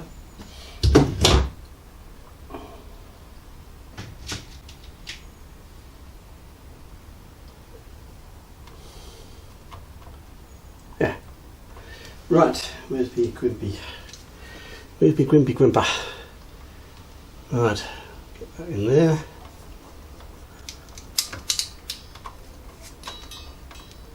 I tell you what, that takes a bit of doing. Crikey, that is in. There you go. So that is in. Right. So let's stick it into its terminal. And guess what I've left outside? Let's just stick it in its terminal for the minute so it's out of the way. Like I say, I haven't tightened any of these up yet, and I'm not going to until I'm all finished. Once I'm done, then I'll do it, but not until.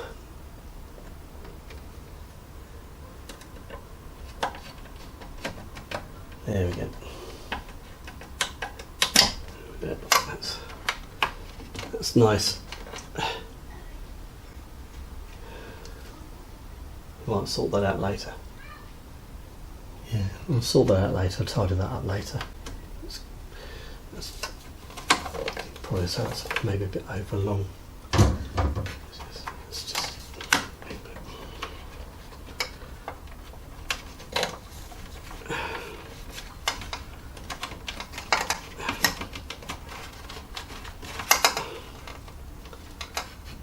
that's better. There you go. You know our way to do it when you hear what it does. Yeah, that's nice. Good. Right. Now, the other thing I've done is I've taken advice on this. I'm actually going to, not now, because I'm doing other things, but before I finish this job, I am taking those ferrules out. The advice is you don't use ferrules into these. So I'm not going to use them. I'm just going to use them on here. But I'm doing that. So they'll come out before we finish. Good thing I've left enough cable on them. So yeah, so we'll do that. But anyway, so that's done. That cover can go back on. Yeah, like so. There we go. There. So that means now that the earth rod is connected all the way through to here, and not back to the main building because that's not done. So there you go. So I'll just put the cover back on outside. That'll protect all these cables, and then I'm going to finish the lights. Now that glue's probably set off by now.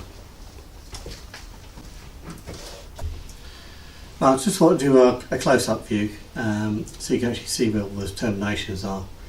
So you can see the ferrules I've done at the top, and like I say, the ferrules at the top of the RCBOs I'm going to take off and just terminate those normally. Like I said, I've taken some advice about that, and the consensus is you don't do that, so I will take those out. Okay, cables, all the conductors, sorry, all run through, so I had to use flexible conduit on this bit because I forgot. Of course, if I come around this side, I dropped the level of this light, which meant it was way lower than the main beam, and that would have been a pain to do a set to do that. So I've had to run flexible conduit along here. It's going to be attached to the wall properly, but I'll do that in a minute. Flexible conduit back into that fixed, and along. Woo, there's a line of cable. So these cables are all prepared. Not putting ferrules on those because they were a pain in the arse in the other one. Now, you might be wondering, why have I done that? Well, two reasons. The main one is I was having real trouble getting all that lot all the way down the conduit, so I broke the cable there. It also means we can do a bit of maintenance on this other second light. We can, you know, if you want to isolate it, just disconnect it from there, or if they want to move lights or they want to do anything else. So it's maintenance, really, to be fair. There's no problem doing that, and I actually do think it's actually quite neat to do it there. That's why I feel these inspection points are for. That's a through box, but it's also an inspection point. So why not use it as a junction as well? That's what I'm sticking to. Anyway, so they're all done. They're all the right length. But before I want to hook that up, I am actually going to take the opportunity to actually test the lighting circuit for continuity and do my IR testing. Now, obviously, I can only do 250 volt on here. Mind you, with the new regulations, you only have to do 250 volt anyway, so it doesn't matter. So I might as well do that while I'm here. Get it done. I can test the switch while I'm at it as well. And then I can hook all this lot in. Like I say, those ferrules on those, on the line and the neutral, they're coming off. I'll do that in a minute. I might as well do that while I'm at it as well. So yeah, so I'm going to get the tester and let's go and see what readings we get. Alright, so I've got my tester. So let's connect everything up. There we go. Right then, so we're going to do our R1, R2. R1. R2. Now, move the camera. Whoa, down here. Here we go. Right. So we're all set up at the end. Let's just see, if this spaghetti cable is plugged into the tester. Right, null these.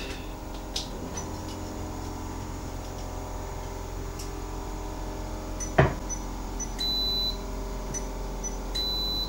we go, they're nulled. Right then, one onto there. Whee, that's working out of shot. And one onto there. So they're nulled, but the light switch is currently in the off position, so I shouldn't get a reading. Shouldn't get a reading. That's good. Now we're going to put the light on, and this is where we find that nothing works.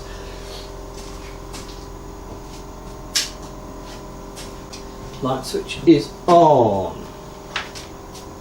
Let's see if this is actually done. Yo!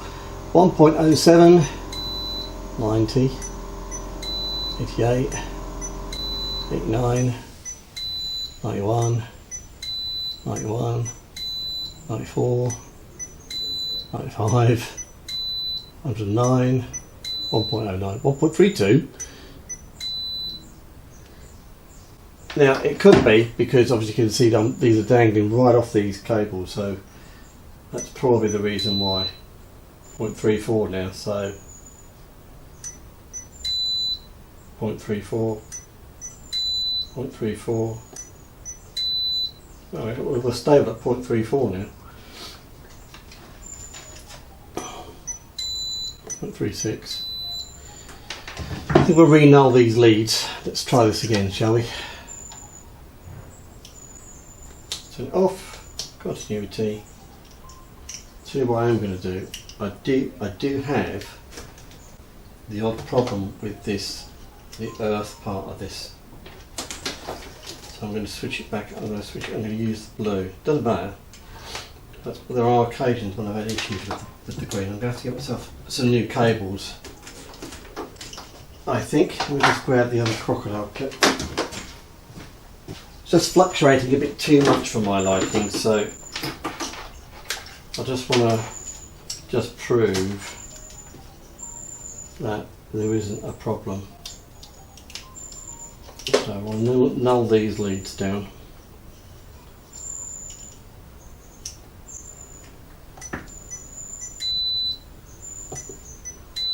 Okay, so they're nulled.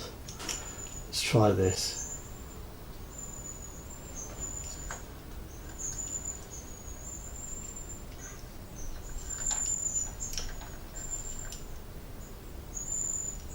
There we go, now the light switch is on.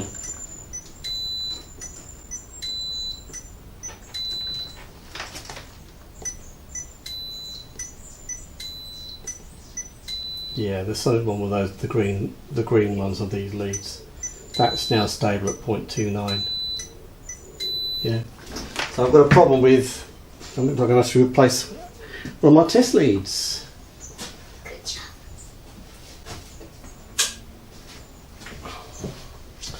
Let's just prove the point. Just turn the light switch off. Absolutely fine. So yes, it looks like I've got a problem with my green. Either my green test leads or my green crocodile clip. One of the two. Good start, isn't it? Right, so just remember that for the rest of the tests when I do them, not to use the green leads. Right, so while we're here, we might as well do the installation resistance tests. Might as well do that while we're.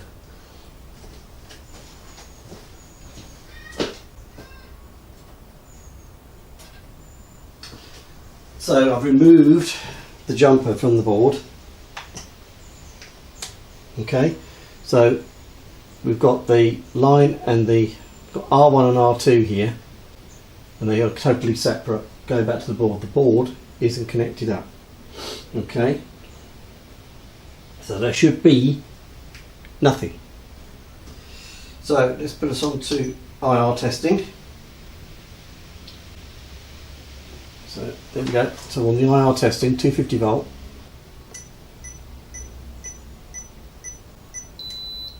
Okay, we've got greater than 2000. Let's turn it off before we move the lead, so I'm not going to get myself risk having a shock. So we've done the R1, we've done the R2. Okay, so we're finally finished in here. At least all the hardware side of things is all finished. So there's that light, that's all up nice and neat and all solid. I've left the covers at home, so I'll get the covers and bring that in tomorrow. So that's all done along there. All back to that light, down to the switch, up back to the board. There's the board. Sockets all the way along there, and wah, all the way along there. And at the moment we've got the earth conductor go through that junction box outside to the rod. Cool. Finally we finished it here. Right, so got the tails into the main switch now. These are the 6 mils. I'm not sure how I'm going to do this, but I'm thinking of actually shortening these down, making it a bit neater, get those out of the way, making that out of the way, because this end is not too bad. Not quite sure what I'm going to do with this to make this neater, because it's a bit, I'll have a fiddle with those, but these I think I'm going to have to cut these down, make them slimmer, and then I'll maybe tuck them around the back here somewhere and do something with those. I've also got to take those out as well. We're going to get these through here. We've got to get the SWA terminated outside, which we'll do. So I'll set the camera up outside and we'll get these through, and then we can go from there. And I'll show you the new Wagos, which I'm hoping to sort of show you very, very quickly. If this will let me do it. I don't know whether it will or not, but it might. Give me a second. Right, so these Wagos in here are specific for 4mm and 6mm cables, these ones. Okay, they're also rated at 41 amps. Now you might think, what's the difference? Well, those are your 32 amp Wagos, which will go up to 2.5mm. Okay, you can see if I put them there, that's the 41 amp version for 4 and 6mm cables. That is the 2.5 32 amp version. You can see the size difference between them. Okay, the good thing is you won't get a 4 or a 6mm cable in there. Okay, so you're not going to get them muddled up. You're not going to try and put a 47 amp rated cable into one of them, but you will get that into that. Why did I say 47? Because that's what a 6 amp cable is rated at. 4 amp cable, 4 millimeter cable. I'll check it. I can't remember, but anyway, you can't get the muddle up. You can't put a higher, you just won't get it in there. Okay, it just won't work. So these are the big ones. I don't know if Wago do anything bigger than that. These will only take up to 6 mil cables. I think when you're getting up to maybe 10 and above, you're probably looking at screw terminals anyway. Probably you're probably not looking at these type of terminals. Anyway, I just want to show you that. So these are the ones that are going to go in outside. So we'll go and get that all terminated. We'll get this cable pulled through into the box out there. Then we'll put the video on and we'll demonstrate demonstrate how to do SWA cables. Any electrician who does SWA cables will tell you the number of times that this doesn't go right first time. And I bet you it won't go first right for me first time. The trouble is, if it goes wrong, you have to restart all over again. So I just hope, I'm keeping my fingers crossed, it goes right first time. And you'll see why it can go wrong when I go out there. I hope you can see what I'm going to get up to here. It's a bit tricky. It is a bit tricky, but anyway, not a lot of room to work in. So here's the 6 mil cables in from the board. There's here 6 mil earth going off to the rod, and somewhere over it. Here we go. There's the SWA cable, which we're going to sort out. So it's a big old boy, this cable. Got plenty of it, so yeah, there's plenty of this cable, so I can probably get away with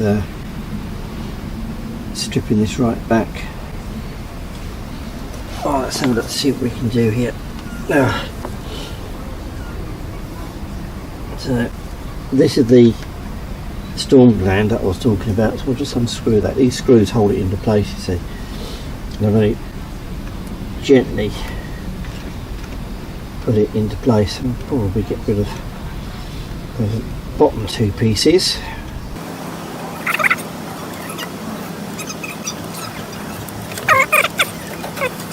So that's what the sheath is going to clamp onto. I hope you can see it on the camera. There's like a conical thing there, and there's a little ring in there. Whatever you do, don't drop that ring out of here. It may look like it's just a normal, like a wedding ring or something, but it is actually chamfered, just about. You drop that out of there, and it's very difficult to work out which way around it should go back in. And if it goes back in the wrong way, this will never go together. Never. Don't drop that out of there. I've done it, and I've never been able to get the thing to work again, because I just couldn't work out which way around that ring is supposed to go. So whatever you do, if it does come up or come out, note which way up it is. It won't go together the wrong way up. You can't eyeball it. You can't eyeball how chamfered it is, but it is chamfered. And it only goes in one way. Anyway, I digress. So this comes apart in 3 bits. So that bit is in there. That bit is there, and then you've got this last piece. Oh, I did it off. And this last piece has a washer inside it, and as you tighten that down, that grips the cable. So that goes on first onto the cable, onto there, like that. Okay, so you can put that on at any time, but obviously get it on before you do anything else. Once you've done, sorry, my bad. This bit also goes on there, okay, because this is what goes up. So this, let me get this right, okay. So you've got that bit attached to that. This bit grips the sheath, grips the metal sheath. This grips the cable. That's how it all goes together. So that tightens up, and you get your mold grips, tighten it, knob grips, tighten that, and that you tighten into there. Okay, reasonably straightforward. Watch me make a right hash of it. So we get that into there, and I'm just going to measure this up a bit now, just make sure, because I've got enough cable here. If I get the measurement slightly out, it is not going to matter, because I've got loads in the trench that I can just fiddle around with. I'll push it back into the trench or put it up. So realistically, I need to be cutting somewhere about there, and then yeah, I don't know whether people have been taught this, but it's like a finger width or thumb width or something like that, something like that, and that's how much you cut for the. You don't need a lot for the metal bit. So the first thing we're going to do is we're going to cut. I think I'm going to cut it about there or thereabouts. I'll just get my tool. So we're going to use this, the armour slice from C. I think it's from CK. Yeah, it is. So we're going to use that to do our cutting. If you've never used these, what these are designed to do is these are designed to, when you're taught, you use a hacksaw, and you'll hacksaw this through, and you'll hacksaw through the metal, then you can bend it all off. This is supposed to do it in one go. It does work. It's a bit of fun and games. I would admit that this is real fun and games, trying to get this to do things, but it does do it. So, and let's just get it in there. So, as I say, we're going to get this cut about. Yeah, we're going to cut it about there, I think. And I think the issue is am I going to mount that to the wall as well? Actually, I might cut it a bit further up. I might cut it about there. Give me some room. So let's tighten that down.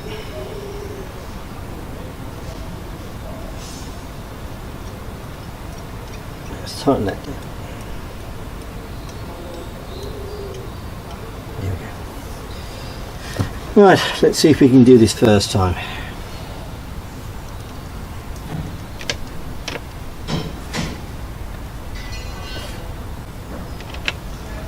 You'll hear it when it starts to bite through the metal. You can hear it grinding. There you go. Probably can't hear it on the video.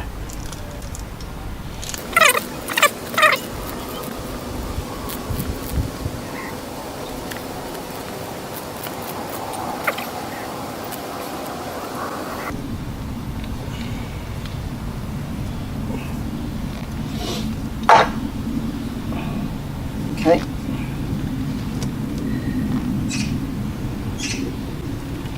Okay. Right. And then I'm going to use my knife to actually pull that off there.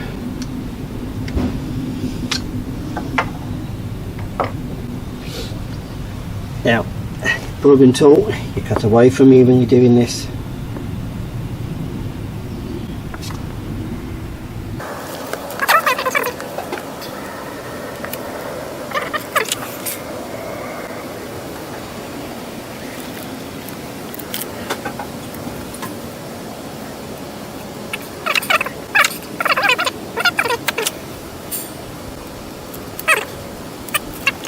Right then, so if that's all cut through properly, I should be able to just undo a couple of these,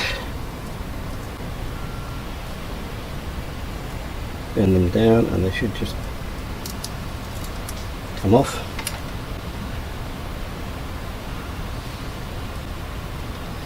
Sometimes they don't. This is the bit that always goes wrong for me.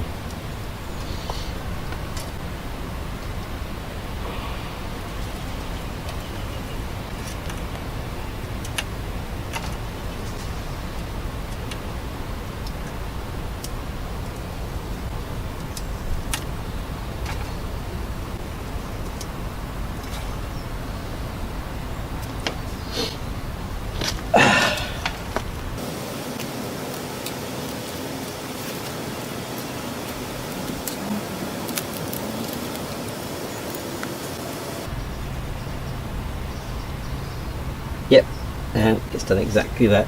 Knew it. Try and do this on camera and it goes wrong. This is why I hate SWA cable. It is a pain in the bloody backside. That is a dog's dinner. I'll be absolutely honest with you, that is a dog's dinner.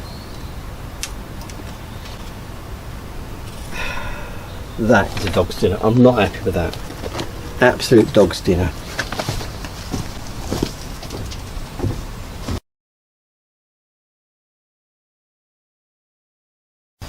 Right, well, yeah, I'm not happy about this. This is going to delay me quite a bit, but you see a lot of videos where people do this and it all works fine first time for everybody.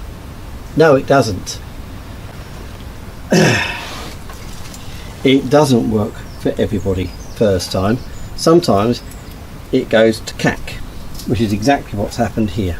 So I'm not taking this out, I'm leaving this in, because I want to show people that sometimes even the best of us, this goes wrong.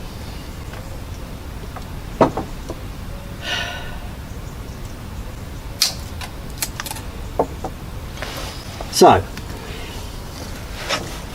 what the hell am I going to do with that? Well, I'm going to be bluntly honest with you. Now, before I do anything else, let's get these on. Don't want to forget putting that on. See, that's taken that. That's not good. It's taking that off. Oh dear. Oh dear.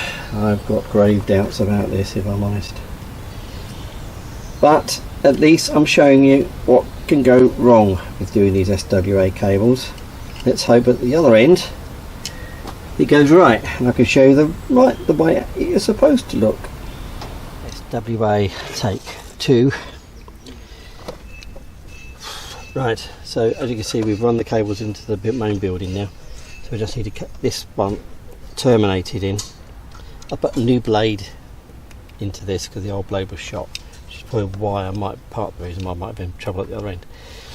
This is the hottest day, one of the hottest days of the year, so this is not great either. So somewhere down here I've made a mark on this cable already, somewhere.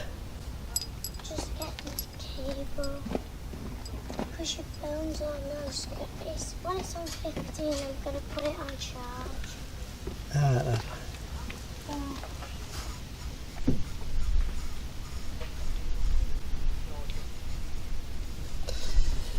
Let's mark that off. Yeah, that's right. Right, so we're going to try this again. See if we can get this to work properly this time.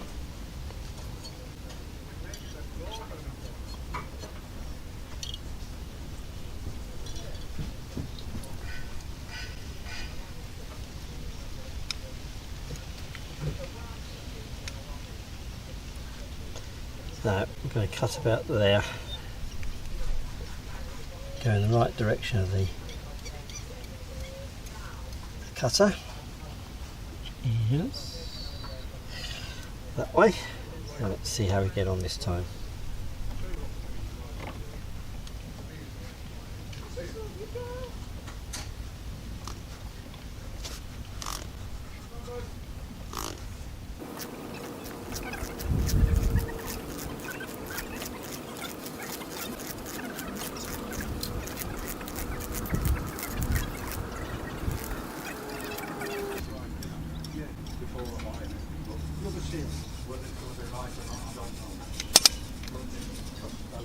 Let's see how that comes off. Oh,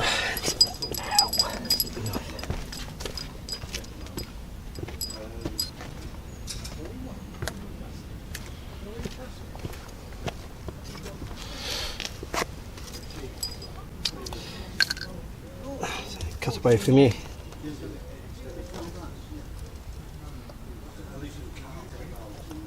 Let's see if we can do this in one go.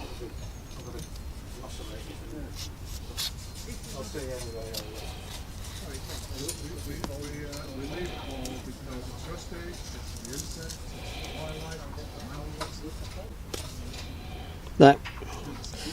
I thought maybe we'd get it all done in one go, but we didn't. Right, I am just going to water everything now and I'm going. Eh?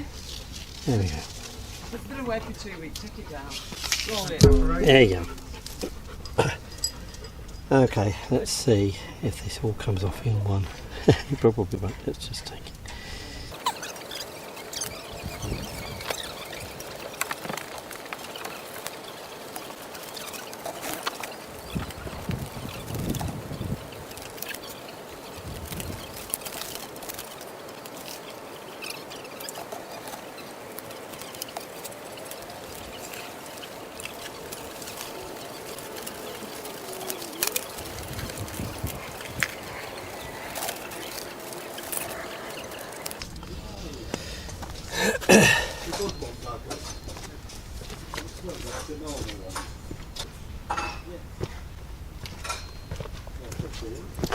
Not bad this time. One decided it wasn't going to play ball out of all those strands. There you go, that's not bad going. Okay, next bit. So that came off reasonably okay, so I don't know what went wrong at the other end, but that's come off fine. So I honestly don't know what happened at the other end. But anyway.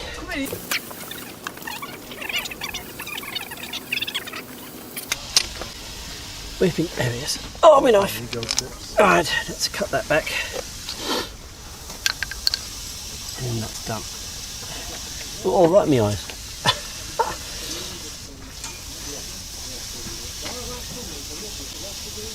There we go. Yeah, that's come off alright. Good change. Right. Now, I think what I might do is I might cut that down a bit, just so that I've got it's a little bit more manageable. Watering counting so I don't blow all night. So I think I'll cut that down maybe about to there. Then we can shorten those cables down. It just makes it more manageable. Of course, I've not got my hacksaw. What about? Oh, sorry.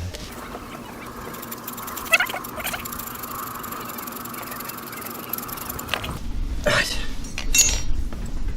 There we go. Alright, so that's that sorted.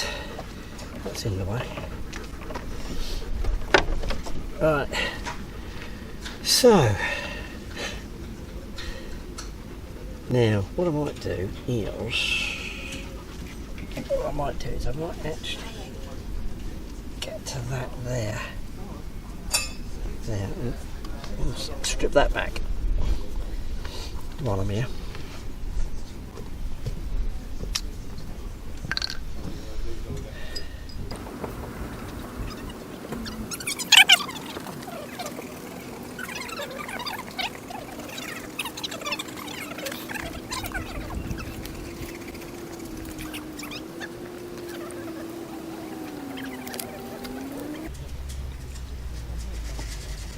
There we go.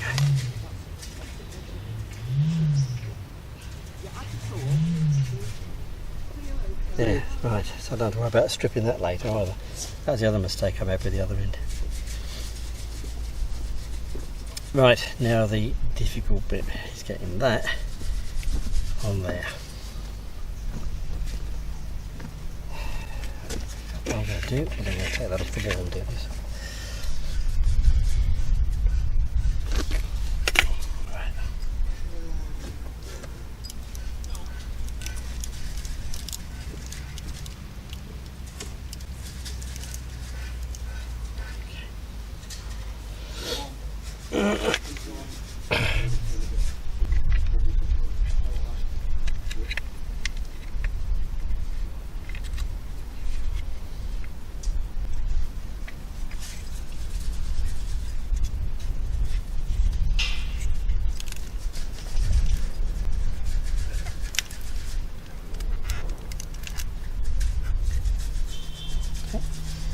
That's on there. Let's just hope this goes on first time.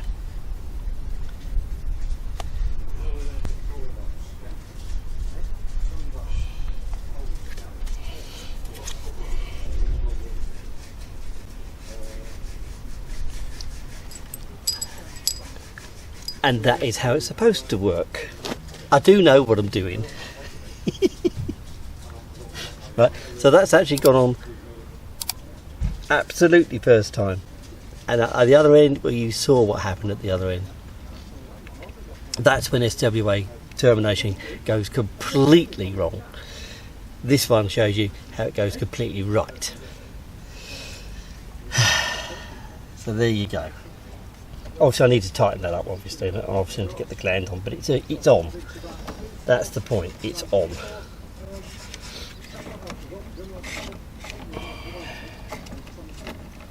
Right, there you go. That in there. Wait a minute. That on there. And we're there. That just needs tightening up properly.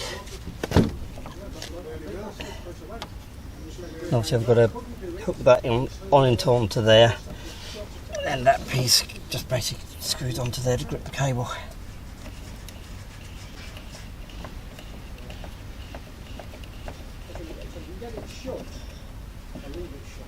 There you go. So that just needs attaching. That needs attaching to the wall.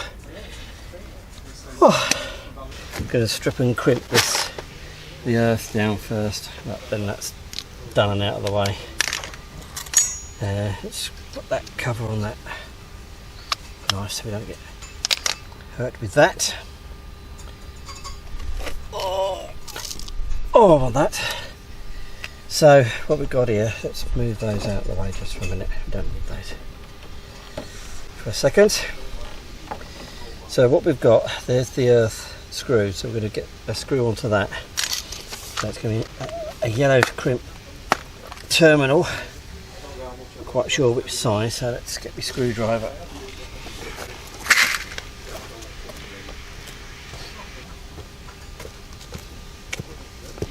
Oh, not sure which size we're going to need.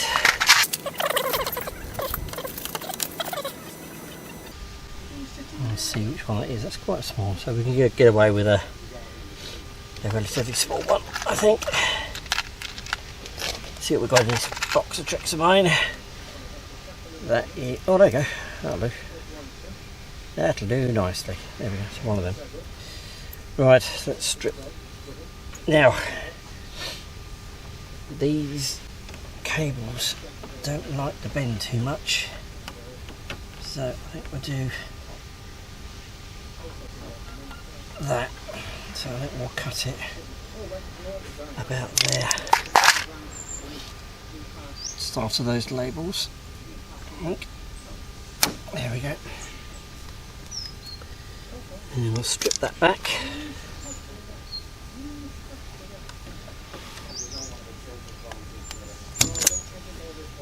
There we go. And finally get the crimp out. It is so hot out here today. It really is.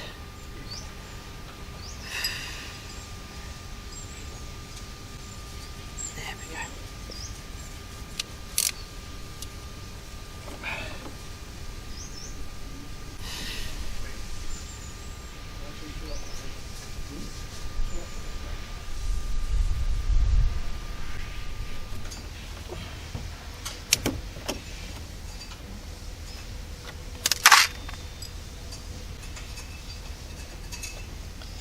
Don't know what happened there.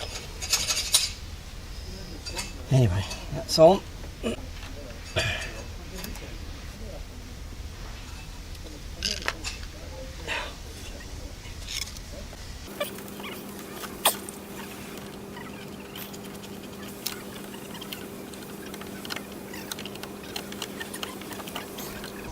There we go. So that's on there. Right. Okay, so that's done with.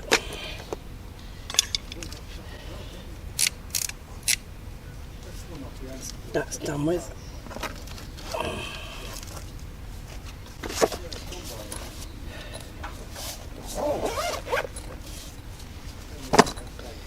So we now need to get these all connected in, so I need to probably shorten those down a bit. I think. Shorten them. And I need the Wagos.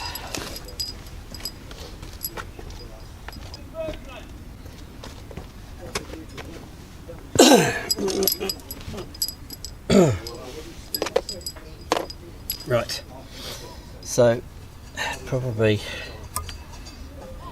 I want to try and get these reasonably short because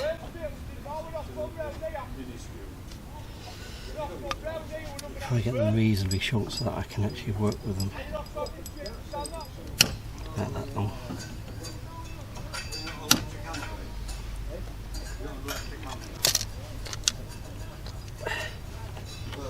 Strip those back.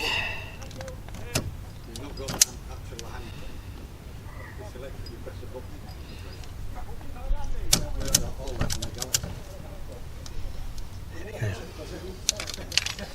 And then I think we'll do the same length for these.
Undone.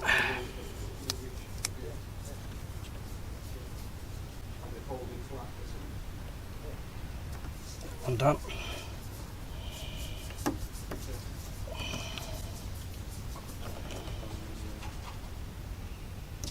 And that one done.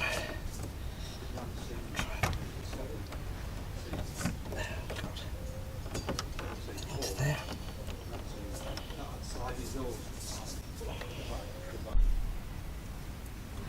Right, might have missed the last bit if you did. Because my camera overheated. That's why it went off. So even the camera's struggling in this weather. Right, so we're done out here now. That's all terminated into there. So now we're going indoors. Right, now we're going to, I've shorted out, or rather I've connected line to earth at the other end of the SWA cable. I'm now going to test R1, R2 and insulation resistance on that cable all the way down. Now, the readings for this will be a little bit,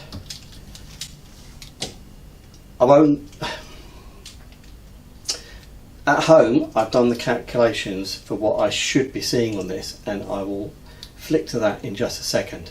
So let's just go through each section in turn. So the first thing we're going to need is, what is this SWA? Well, we know that this SWA that I've fitted is a 2-core, is a 2-core 6mm SWA cable. That's what we've got fitted. Okay, and we've got 32 meters of it.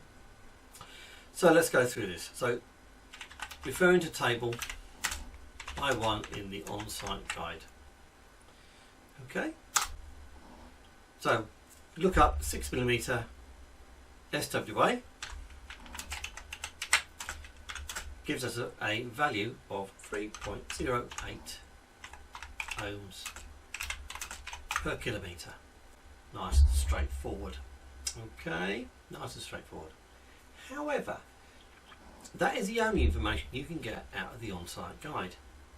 The next piece, you have to go to guidance note 6, because this is where you're going to get the formula in order to work this out. Don't forget, Then what we're working on with here is copper for the conductors, but we're using steel, the steel wired armour in the SWA for the earthing. So we need to combine those two resistances to give us the earth fault loop path. Okay, I know, bear with me. So in guidance note 6, the formula. I'm not going to go through what all these things actually mean, but let's just run with it, okay? The actual formula that you need to refer to is this one. RPHPE equals RCLPH plus 1.1 RA times L1. That's L as in letter. Go on that last bit. What does all that mean? That's a bit double Dutch, isn't it, really? Well, let's go through each little bit here in turn, shall we? Right. Okay, so the RCLPH, the RCLPH value, okay, is the line conductor resistance per meter. Note, in this case, per meter, not per kilometre. So we have to change the 3.08. We have to change that value there to be meters. So in this particular case, what that means is that value is going to be 0.00308 ohms. Okay, so that gives us the value for the 6mm conductor. Now we know what L1 is, or we don't. L1 is the circuit length. Now in this case we know that that's going to be, that's the circuit length, which we know is 32 meters. At least that's straightforward.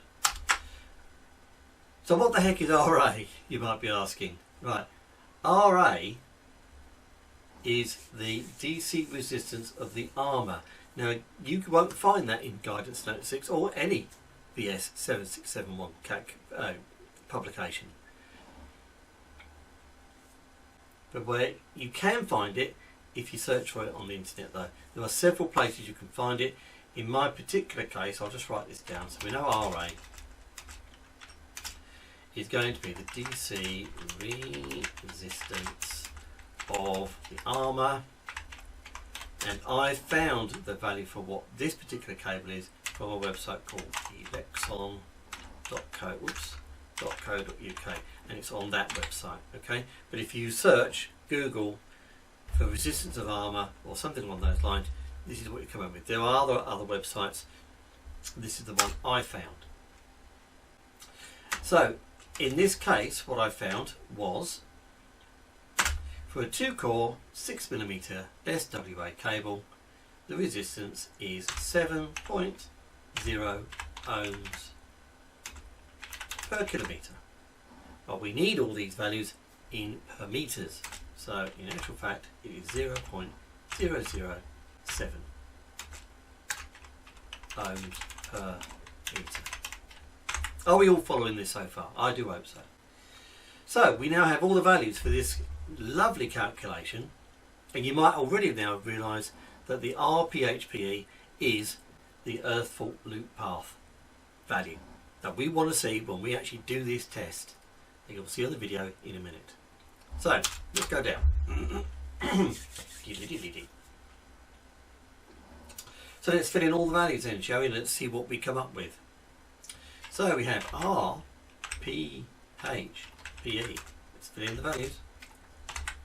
So we want the RCLPH, which we already found, which was 0.00308. We're going to add to that the start. I don't know what 1.1 is. Maybe someone else does. 1.1 times the RA, which is the resistance of the armour, 0.007, and we're going to multiply that by the length of the circuit, length of the armour, which is 32 metres. Following that? It's good, isn't it? Right, so, next bit, who said electricians don't need maths? Right, so, all that little gobbledygook there, that all multiplies down, I'm not going to do it on a calculator. 0 point, comes out at 0.01078 multiplied by 32. And the value for the earth fault loop path comes out as 0.34496 ohms.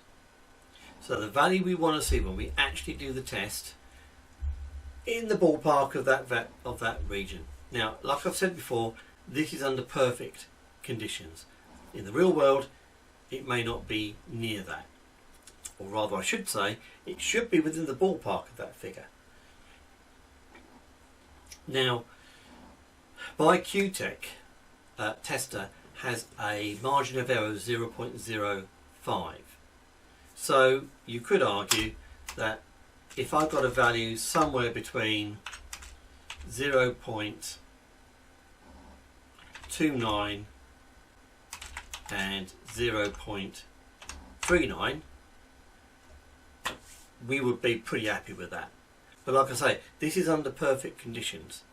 So we might find it might be outside of those ranges slightly, but what we don't want to see is a reading of 0.7 or 0.8, because that would show that there is a problem.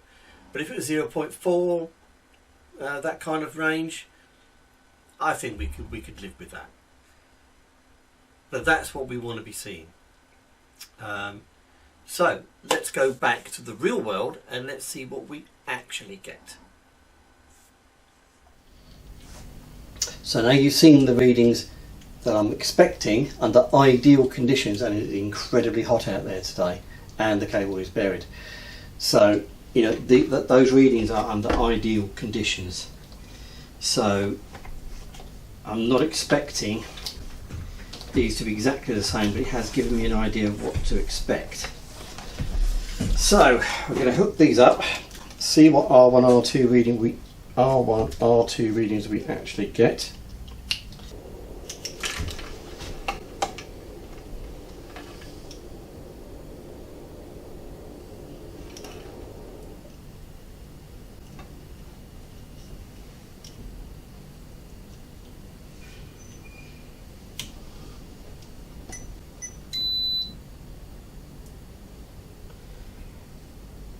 Okay, we've got a reading of, just let me show you on the camera, we can see this. So we've got a reading of 0.32. Now, as you saw in the calculations, I was expecting a reading around 0.34. So that is absolutely, that's pretty good. Given the temperature out here today is that hot. 0.34, that's rare. Now I don't have to do an R1RN, but I'm going to, just to prove that everything is absolutely as it should be. So hopefully that'll stay on. I'll be back in a second. Okay, so we're now on earth to neutral, and here we go. Earth to neutral, 0.31. Yes, I'm so happy with that. So the math works. There you go. So we're going to do, might as well do the IR test now while I'm here. So I'll unconnect that. Well, actually it is unconnected, so I can actually do, if I connect that onto there, I ought to be able to do a 250 volt test because there's no connection between those two. And there you go. So R1, R2. Hopefully you can see that. Put it back a bit, just in case. Okay, so that's fine. So I'm going to go and disconnect the connection out there. Come back. We'll do the other IR, and that's all fully tested. Right, let's check the insulation resistance on. So we've done. Am I still on? Yeah. Right, okay, let's try the insulation resistance between earth and neutral, and then we'll do neutral to line, and then we're all done with that.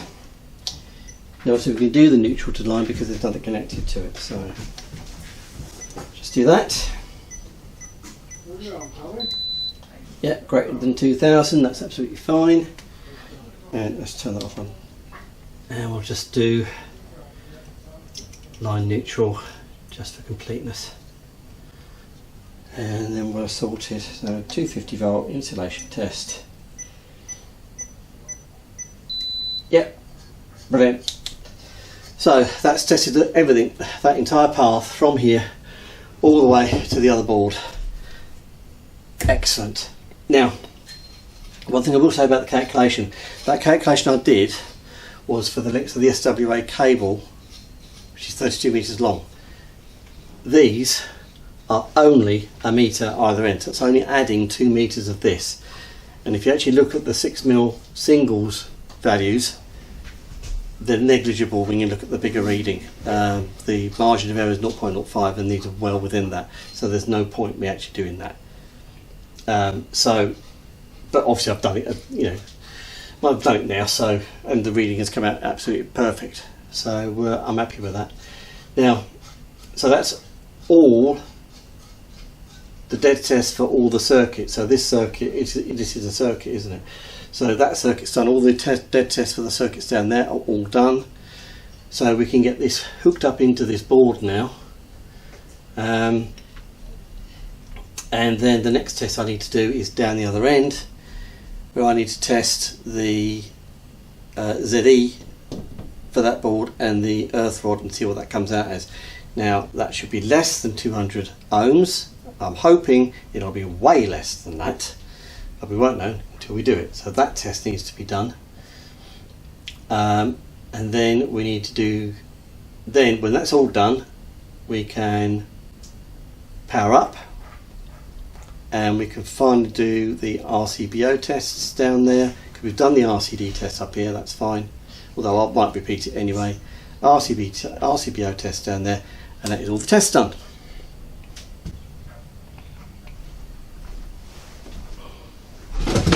Ow.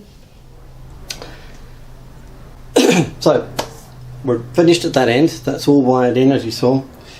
We're now down here, we're all sorted out in here, so we're now going to power it on. I could do the earth rod test from inside the board, as you know, but I'm going to do it from the plug, only because I know what the readings are for this. They're 0.3 whatever it was, I can't remember honestly, but because we're doing an earth rod, it's going to be negligible what actually reading here, so we actually are going to get a reasonably true reading of what's going on that rod. So we're going to switch on, and we're just going to switch on the sockets, not going to bother with the lights, we're just going to switch on the sockets. Oh, and obviously the SPD. Okay.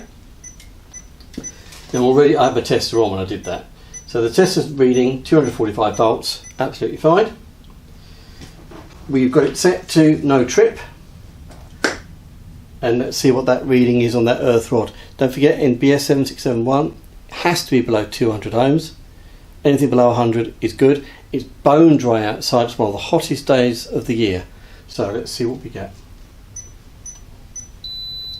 56.86 ohms. I think I'm happy with that. That is really good. As I say, it's bone dry out there as well. 56.86 is really, really good.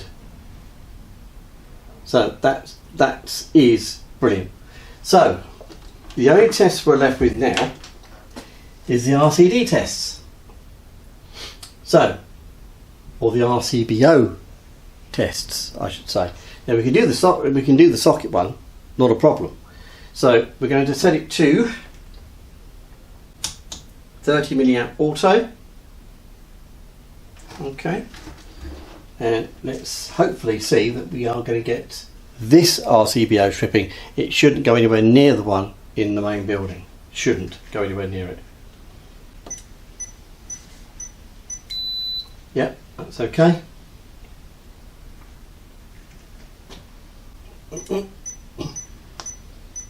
That's okay.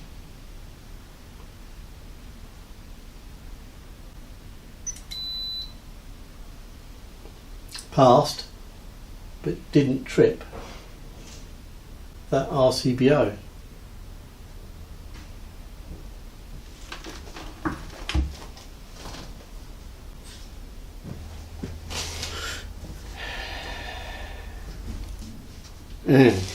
Okay.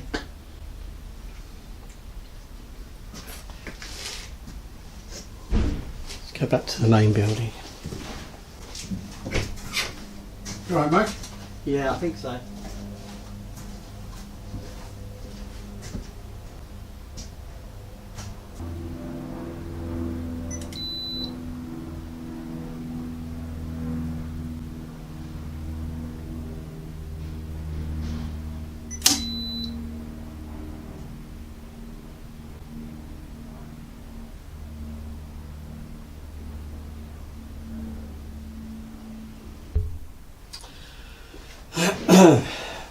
Right, just a quick recap of what's gone on here, the very last thing, and that's the RCD tests that I've done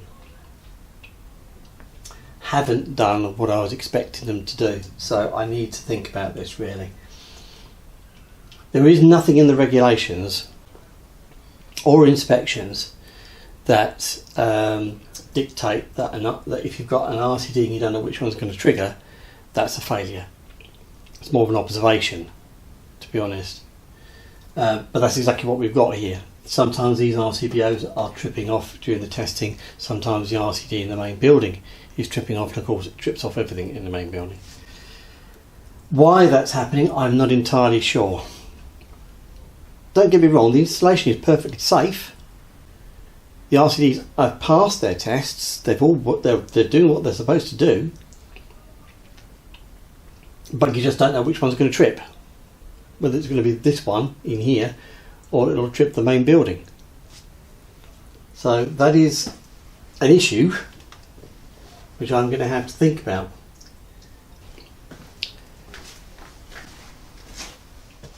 Okay, the problems I've been having in doing the RCD tests, well, that is my bad, and I have got a solution for it. Basically it's to do with selectivity. As you can see, this is off by the way.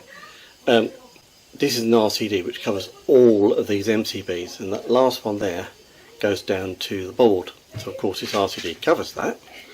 Of course down at the other board there's a list of RCBOs as well. So we've got an RCD and an RCBO in series with each other. So of course we're getting selectivity issues.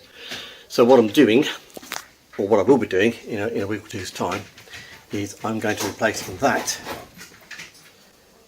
with this. Now you might think that's a bit of an overkill, but it is a board that's been sitting in my workshop for nearly a year. It's actually pretty much brand new. It's not bad at all. It's pretty good condition actually, to be honest. So we're going to be using this. So we're going to be using this, and what we're going to do, because this is a split board, is on one side we're going to have the MCBs covered by an RCD here, and then I'm going to have a 100 milliamp RCD here which will cover the MCB going down to the outbuilding. That will deal with the selectivity issues. It'll also make sure that the rest of the design works, because this RCD will then cover the SWA. That's what we're going to be doing to solve that problem. That's my bad. I completely forgot about selectivity, yeah, that was really silly of me. It's not a major issue where the regs are concerned, because there's no safety problems, because when I did the test the RCDs are going, but you just don't know which ones are going. So it is a C3 if it was an inspection report. If they weren't actually firing at all with this selectivity, they weren't going off, they weren't tripping, then that's a C2 if I remember rightly, and that would mean I'd have to do it straight away. But the fact is that they are tripping when I do the tests, but the tests are, in a way, they're meaningless, unfortunately. So I could do all the other test results and get the certificate done for everything else except for the RCD tests. So this board's going to be replaced. I've already set it up and it all fits nicely. All the holes actually for all the bits and pieces actually match up completely brilliantly. So that's what we're going to be doing next, but it'll be in a couple of weeks. So we're all finished, apart from the selectivity issue which I've just covered.